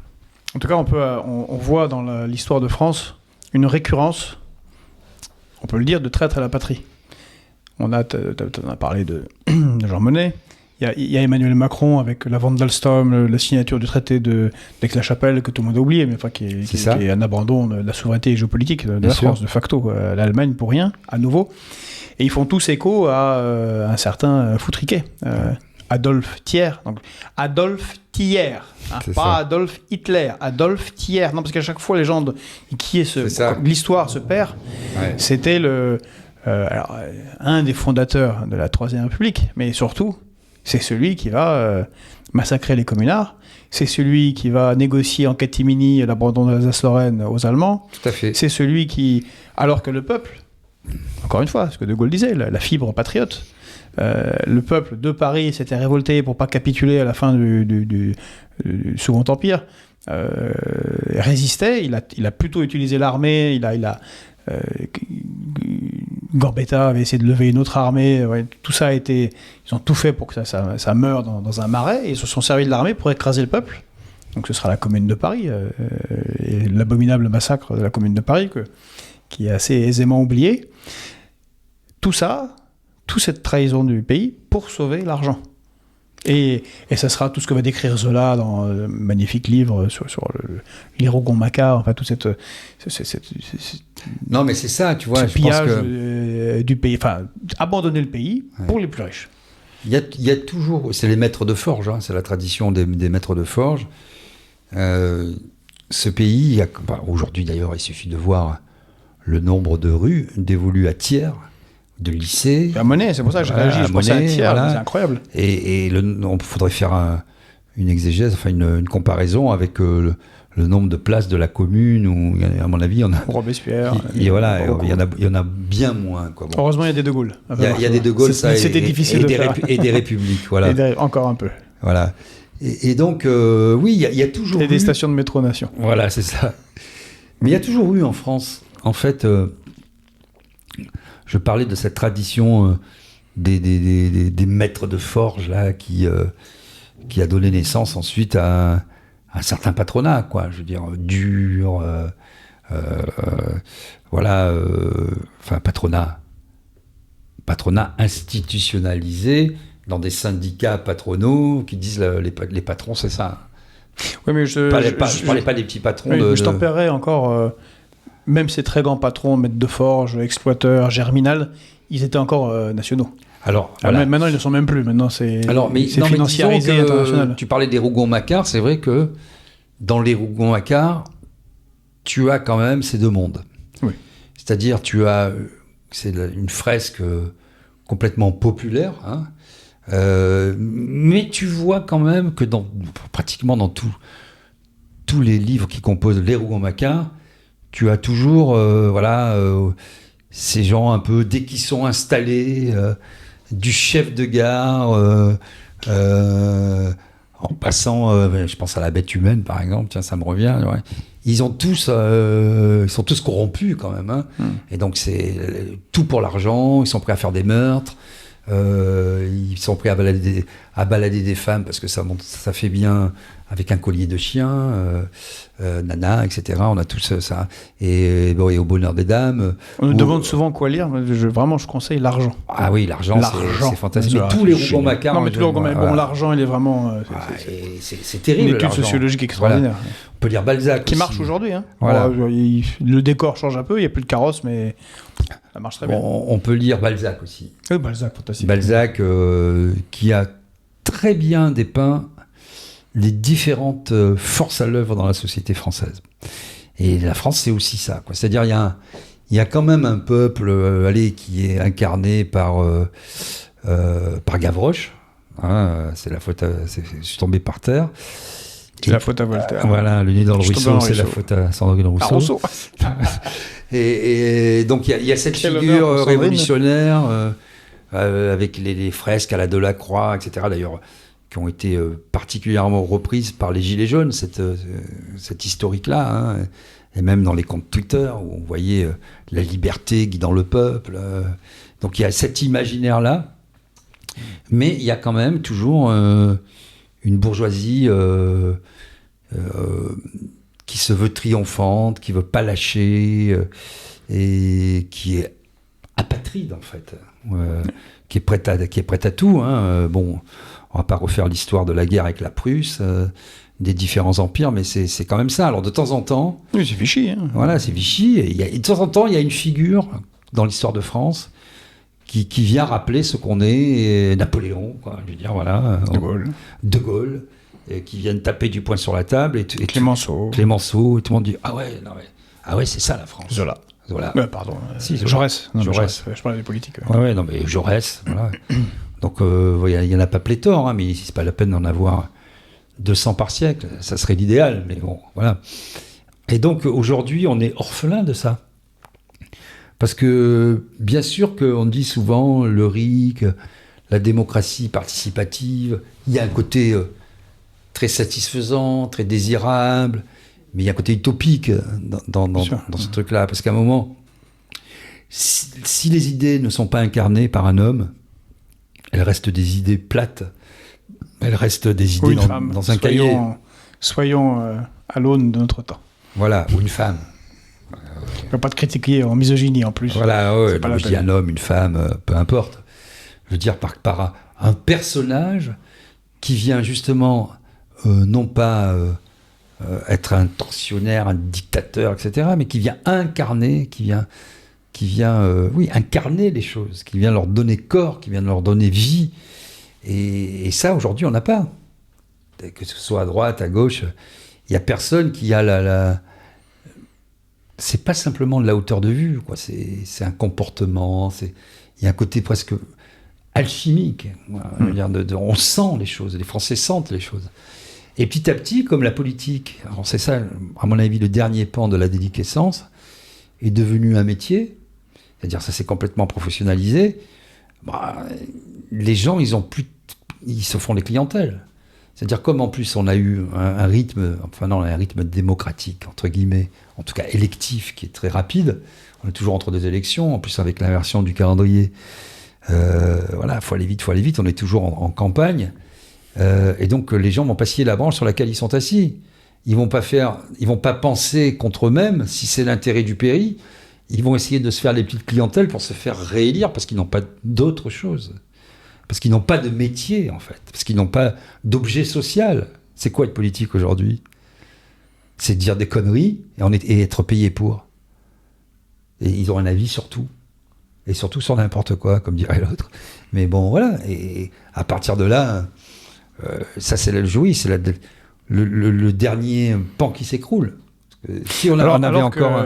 Alors moi je vous pose toujours l'idée du tous pourri et puis surtout ne sert à rien, alors que ça devrait être extrêmement utile. Oui. Parce que le politique, quel que soit le régime, je l'ai dit, ça peut être un empire, une monarchie, peu importe. Il faut que faut que des gens organisent la vie en société, c'est pas quelque chose de spontané. C'est ça. Et c'est ça le vrai boulot. Et d'ailleurs ça montre bien combien il n'y a plus de pouvoir, c'est la séquence en Belgique, où il n'y avait pas eu de Premier ministre ni de gouvernement pendant 18 mois. C'est où ça marchait le mieux. Et tout le monde a dit ça marchait bien. Mais en même temps, ça montre. Non, mais ça a marché. Ouais. Mais ça montre bien que c'est gouverné autrement. Ouais. C'est une haute fonction publique qui est elle-même branchée à la haute fonction publique européenne. Bon, pour le coup, pour les Belges, c'est juste à côté, c'est Bruxelles, qui gère le pays. En fait, les autres, ils font des claquettes. Et c'était le grand révélateur. Non, mais alors que si on n'a pas eu de Premier ministre ou de président en 1917 ou 1920, ça marche pas le pays. S'il n'y a pas de Gaulle, ça ne fonctionne pas. C'est ça. Non, mais je pense que tu vois, bon là, on vient de... Je regardais ce matin, j'écoutais un petit podcast de France Culture sur Virilio, qui était un philosophe autodidacte, architecte, et qui avait pas mal d'idées, et qui avait théorisé, mais ça fait 20-25 ans, 30 ans même, la société qui allait devenir. C'est-à-dire une société de la vitesse, de l'accélération, une société de l'ordinateur et du début de l'Internet, et des échanges tellement rapides basés sur l'émotion qu'il n'y a plus de recul, etc. Bon. Si j'en parle, c'est que là aussi on est peut-être au paroxysme avec la vitesse de croisière atteinte par l'intelligence artificielle.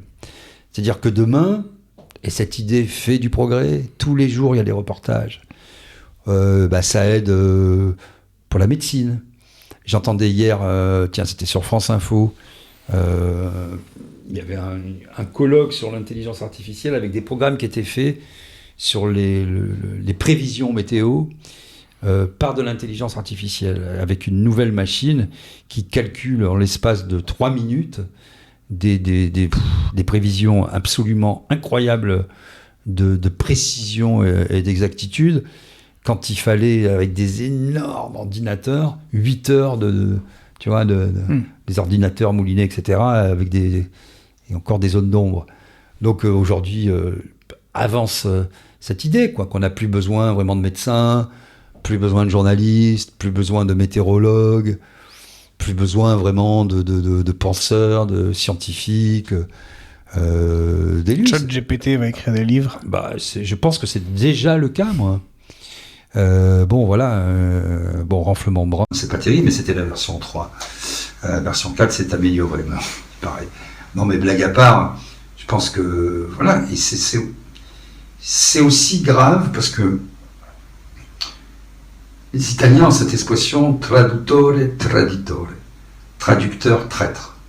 C'est-à-dire, si on utilise des outils, Google, ChatGPT, etc., et qui ne font que compiler des données, ça n'a rien d'intelligence et ça n'a rien d'artificiel, artificiel un peu, mais il y a quand même une intervention humaine.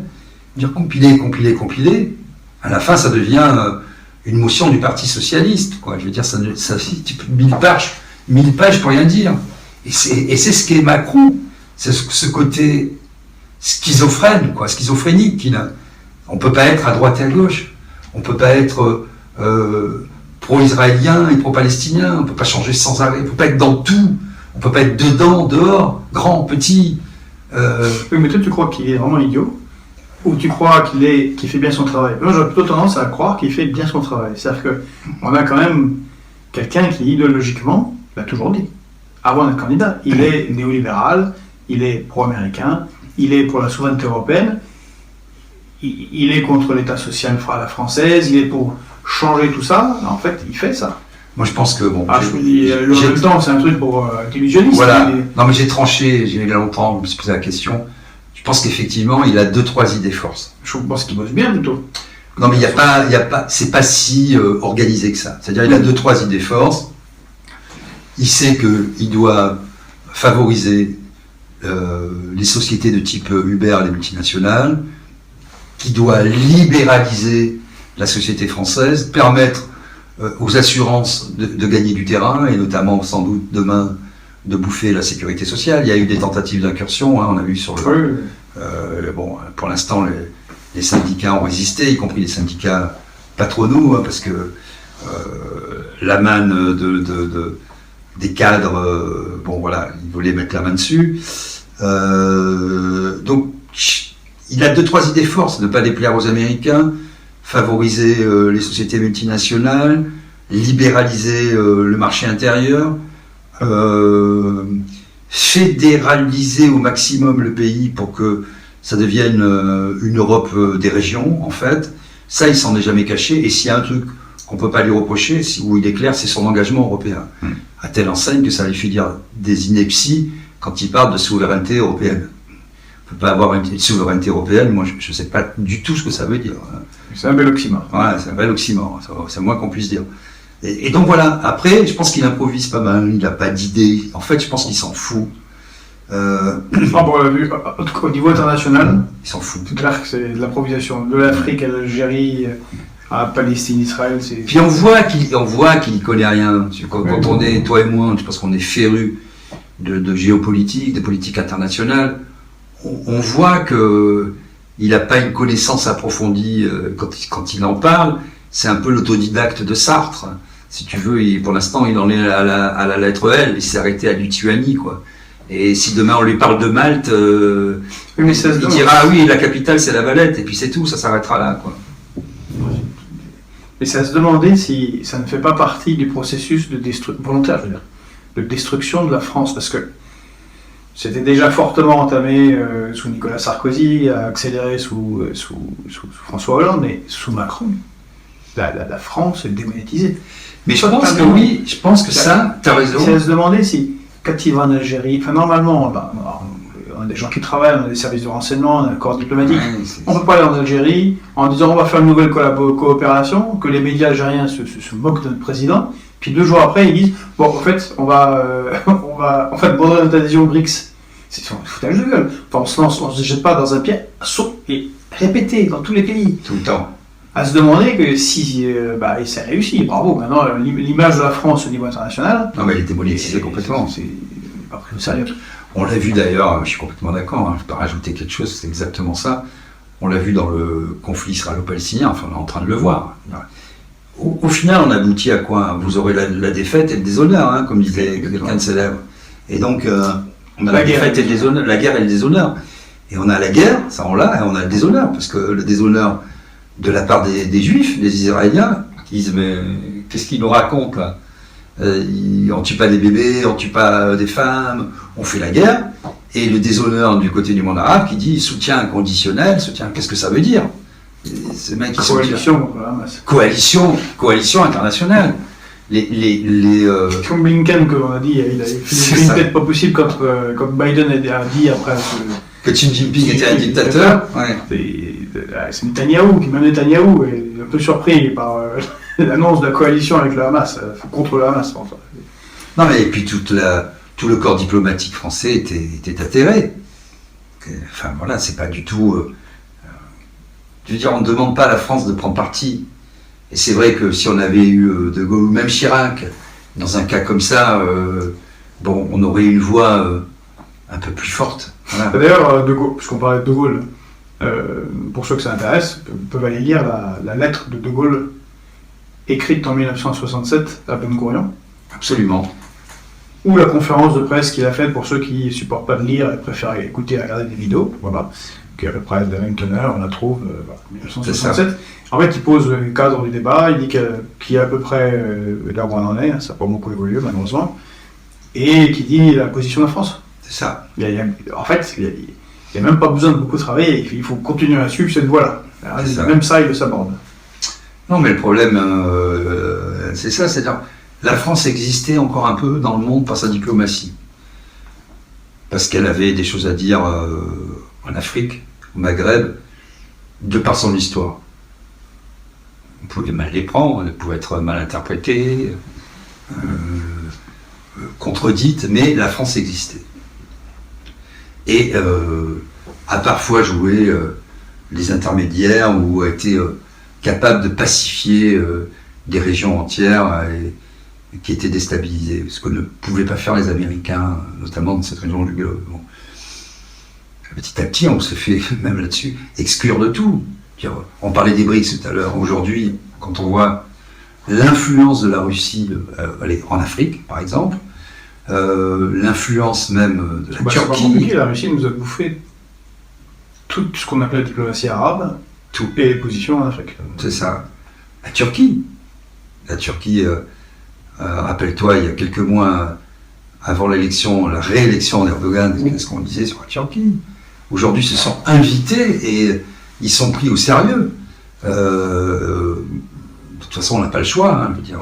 Et c'est ça, c'est le truc de la puissance, en fait. Ben oui. Parce que Erdogan, il menace l'Europe de lâcher 3 millions de migrants supplémentaires. C'est ça. Les autres se couchent.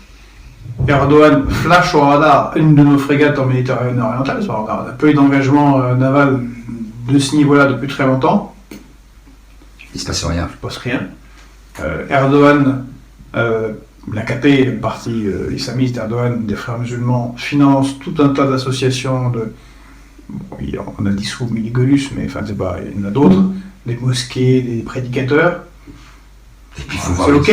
le discours qu'il a prononcé il y a 3 jours Eh oui. sur les Juifs. Ou alors, quand ils ont brûlé l'effigie de Macron. Ça. Donc quand on fait ça, qu'on laisse faire, que les gens se disent, bah, c'est un peu comme la cour d'école. Je mets une baffe, je bouge pas, je vois toutes les billes. Mais de toute façon, on voit que toutes les puissances qui aujourd'hui émergent dans le monde, ou trouvent leur place, sont quand même des puissances nationalistes, un peu agressives, très protectionnistes, et très indépendantes. Parce que ce qui est en train d'arriver avec les BRICS, et moi je suis ça de très près parce que je trouve ça intéressant, premièrement, j'ai l'impression que pour l'instant, en tout cas, ils ne font pas les mêmes erreurs que nous l'avons fait dans la construction européenne. C'est pas une tour de Babel, c'est pas un abandon de souveraineté, c'est-à-dire ils mettent en commun, ou ils font du commerce entre eux, pour ceux qui les intéressent, c'est gagnant-gagnant, et les sujets qui fâchent, ils les mettent de côté. Ça, c'est le premier point.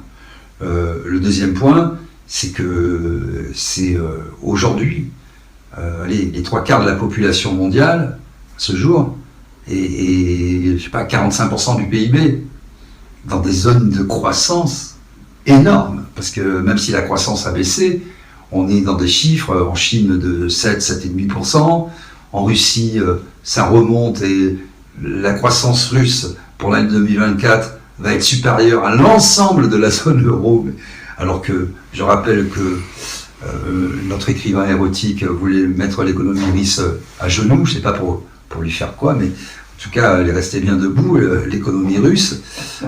Ceci n'est pas un tableau. Et donc, voilà, on en est sur un fond de dédollarisation de l'économie. Je ne dis pas que ça va arriver demain, mais le processus, il est lancé. Voilà, et ça fait beaucoup de monde. Avec une avance technologique importante, on voit, de toute façon, dans une économie interpénétrée comme ça, on voit bien que la Chine et la Russie, la Chine et les États-Unis, pardon, sont obligés quand même un peu de se parler. On voit qui produit quoi. Hein, parce que, par exemple, la Russie produit, je sais pas, 50% d'ingénieurs chaque année. C'est Emmanuel Todd qui notait que alors que les Russes sont 2 fois moins nombreux, ils produisent 2 fois plus de diplômés d'ingénieurs que les États-Unis. Donc c'est un rythme 4 fois supérieur. 4 fois supérieur. Pourtant, les États-Unis, c'est pas des... Les États-Unis sont obligés d'aller recruter en Chine.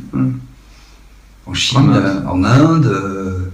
Et donc les États-Unis, c'est pareil que nous, d'une certaine manière. Bon, ils ont un PIB qui a augmenté dans des proportions invraisemblables par rapport au nôtre. Quand on fait la comparaison en 10 ans, l'écart a plus que triplé, je crois. Enfin, de probation en tout cas, ça fait peur. Mais c'est quand même une société qui est plus basée sur le service. Hein. Et quand on voit les sociétés qui produisent, surtout en temps de guerre, qui ont toujours une agriculture florissante, comme on parlait de l'Europe tout à l'heure avec la PAC, On a bousillé notre agriculture. S'il y a un truc mafieux au sein de l'Europe, c'est bien la PAC. Ça pourrait faire l'objet d'une émission tellement il y aurait à en dire. Avec des paysans français qui se suicident, je ne sais plus combien par an, mais enfin, les chiffres sont invraisemblables. On va en parler avec Philippe Grégoire, qui est le président du SAMU social agricole. Voilà. Et donc, on voit qu'il y a ces nations qui produisent encore des ingénieurs, qui ont de l'industrie, de l'agriculture, parce que faut voir les accords qu'il y a entre la Chine et la Russie, par exemple, pour écouler toutes les céréales russes. Bon, c'est un monde qui vit très bien de façon autarcique, et c'est un monde qui est important au niveau du territoire et du... Je te reprends sur le terme autarcique, parce que les BRICS, maintenant, représentent 75% des ressources et de la production industrielle. C'est ça. Donc je ne sais pas qui est en autarcie, qui est séparé des autres. C'est ça. De plus en plus nous. Non, mais je disais... Ah oui, dans ce sens-là, bien sûr. Évidemment. Nous, aujourd'hui, qu'est-ce qu'on a ? On a vécu sur l'idée que on allait être une société de services. On a grandi dans ça, on a à peu près le même âge. Que le travail allait se partager, que les Chinois allaient travailler pour nous, et qu'on se dorerait la pilule, on se mettrait les pieds en éventail en faisant du service, et pendant que les machines et les Chinois travailleraient pour nous. Ça s'est pas du tout passé comme ça. Les Chinois, ils ont travaillé, mais ils ont travaillé pour eux. Aujourd'hui, quand on parler du médicament, quand on voit le marché entre la Chine et l'Inde, mais y compris sur les médicaments les plus courants. Alors Macron, pendant le Covid, il avait fait mine, parce que comme il n'y avait plus rien, de se réveiller. Il avait dit Made in France, etc., la souveraineté, etc. On est sorti du Covid, il a dit souveraineté, il a rajouté l'épithète européenne chaque fois. Souveraineté européenne. Je comprends pas. Bon, pour terminer notre discussion, est-ce que tu aurais un élément positif sur lequel on peut continuer le combat et s'accrocher pour refaire nation, refaire France, reprendre notre destin?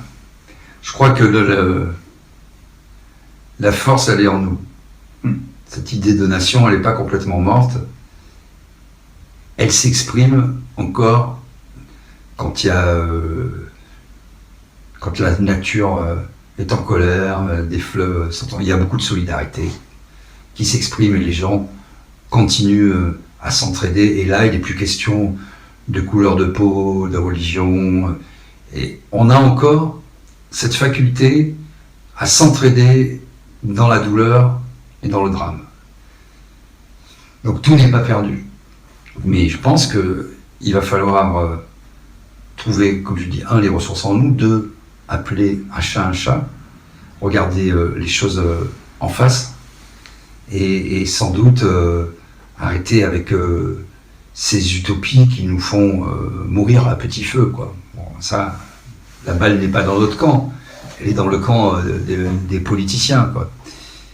Et je dirais que moi je suis parti à la campagne, par exemple, je ne suis pas un exemple, mais c'est pour dire, je vois, je suis à 2 heures de Paris, en Normandie, toute une vie s'organiser comme des cellules, quoi, hein. Les gens vivent de là, pour le coup, de plus en plus en autarcie, à l'écart des institutions, du monde mainstream. Il y a cette idée qui est en train, qui s'est cristallisée durant le Covid, durant les confinements, que la vie dépendait de nous, qu'il fallait plus compter sur des solutions extérieures, et voilà. Donc je garde ce petit espoir, mais si je regarde les choses en face, je suis pas sûr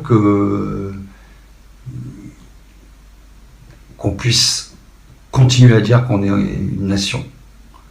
Pour l'instant, on a encore, un peu comme dans une mémoire de disque dur, l'idée de la nation. Un jour, il faudra que je range ce disque dur, hein, et que je réactive la nation, quoi. On a encore cette idée-là. On n'a pas perdu la mémoire de ça. On vibre, comme je le disais dans le tweet, le 14 juillet, un peu, voilà, ok, un événement sportif, champion, on a les champions, et puis 4 ans. Pendant 4 ans, il ne se passe plus rien. Et je trouve que ça s'étiole petit à petit. Voilà. Et bon, je pense que ça va quand même être difficile. Je suis très modérément optimiste. Je vois ça. Voilà. Bon, mais merci. Je vais pas mentir pour faire du clientélisme. Mais non, mais c'est beaucoup plus intéressant. Quand même, pour la première fois de ma vie, parfois, tu vois, on joue un peu les Cassandres pour dramatiser. On dit, bon, allez, il faut vous réveiller, les gars. On a tous fait ça, on théâtralise, on dramatise, pour qu'il y ait des prises de conscience, qu'il y ait un choc. Mais quand même, là, je vois beaucoup d'égoïsme, et puis des politiques quand même assez viles, qui soufflent sur les braises, qui adorent partitionner, qui adorent quand les gens se divisent, toujours au nom de la paix et de la concorde. Hein. Et je pense qu'il y a plusieurs choses, je ne vais pas être trop long, mais des petits coups de laser, hein, supprimer, je pense à la possibilité des conflits d'intérêts, c'est éliminer les 3/4 de la corruption en France et de la cooptation. C'est-à-dire pourquoi ça se maintient ? Parce que l'élection en France, la démocratie, c'est une élection, c'est une cooptation consacrée par un vote, quoi. Alors en fait, c'est ça. Et donc, c'est un vrai problème. Et si on supprime, par 2-3 coups de laser, un certain nombre de possibilités, ça permettrait de couper l'enchaînement des causes et des effets. Parce que tu as des gens, prends Juppé, tiens, je ne vais pas trop citer les noms, mais Juppé, qui était à la retraite assez vite, hein, qui était pour la retraite à 70 ans, je pense, qu'il a eu, je ne sais pas quel âge, 59, et qui a cumulé un certain nombre d'emplois, qui fait aujourd'hui le grand sage, qui a eu dans son corps d'origine, qui a progressé, qui a monté les échelons, etc., sans rien faire, sans jamais se rendre à son bureau, un emploi fictif, qui finit Conseil constitutionnel, qui écrit ses mémoires, alors qu'il est encore au Conseil constitutionnel. Des gens comme ça qui ont dans la vie publique une durée de vie de 50 ans, quoi. Des Juillet, des Juppé, qui sont parfaitement... C'est les mêmes. Des Ciotti, Mélenchon, voilà, bon, c'est des gens, en fait, qui prennent des habits, parfois, alors ça, Mélenchon, c'est révolutionnaire, l'autre, c'est le libéral. Quand on regarde les choses vraiment sans polémique, d'un peu plus loin, je dis même pas d'un peu plus haut, on se dit quand même, c'est la commedia dell'arte, quoi. C'est Scapin. Et en fait, c'est des gens qui vivent du système. Qu'est-ce qu'ils ont fait Ciotti, qu'est-ce qu'il a fait il a toujours été là-dedans. Oui, il a commencé Wauquiez, il a fait Wauquiez, on peut tous les prendre. Hein. Juppé, Sarkozy, Chirac, Mitterrand. Alors après, ils réussissent avec plus ou moins de bonheur. Chevènement, Édouard Philippe, Darmanin, Bruno Le Maire. Ils n'ont jamais travaillé. C'est-à-dire, c'est des gens qui sont sortis de leurs écoles, qui ont été dans des cabinets, dans des administrations, mais à des rôles politiques, et qui se sont fait élire, ou qui se sont fait nommer, c'est-à-dire coopter, en fait. Peu d'expérience du monde réel. Le problème, c'est ça. C'est le monde réel. Et les Gilets jaunes, c'était le réel qui est revenu... C'est le monde réel qui est venu percuter le monde, voilà, exactement. Et bon, c'était l'eau et le feu, quoi. Pour l'instant, l'eau a éteint le feu, mais le feu couve, voilà. Merci, merci à toi pour d'être venu et d'avoir débattu avec nous, d'avoir ouvert ce canal avec le feu qui couve. À bientôt. Merci.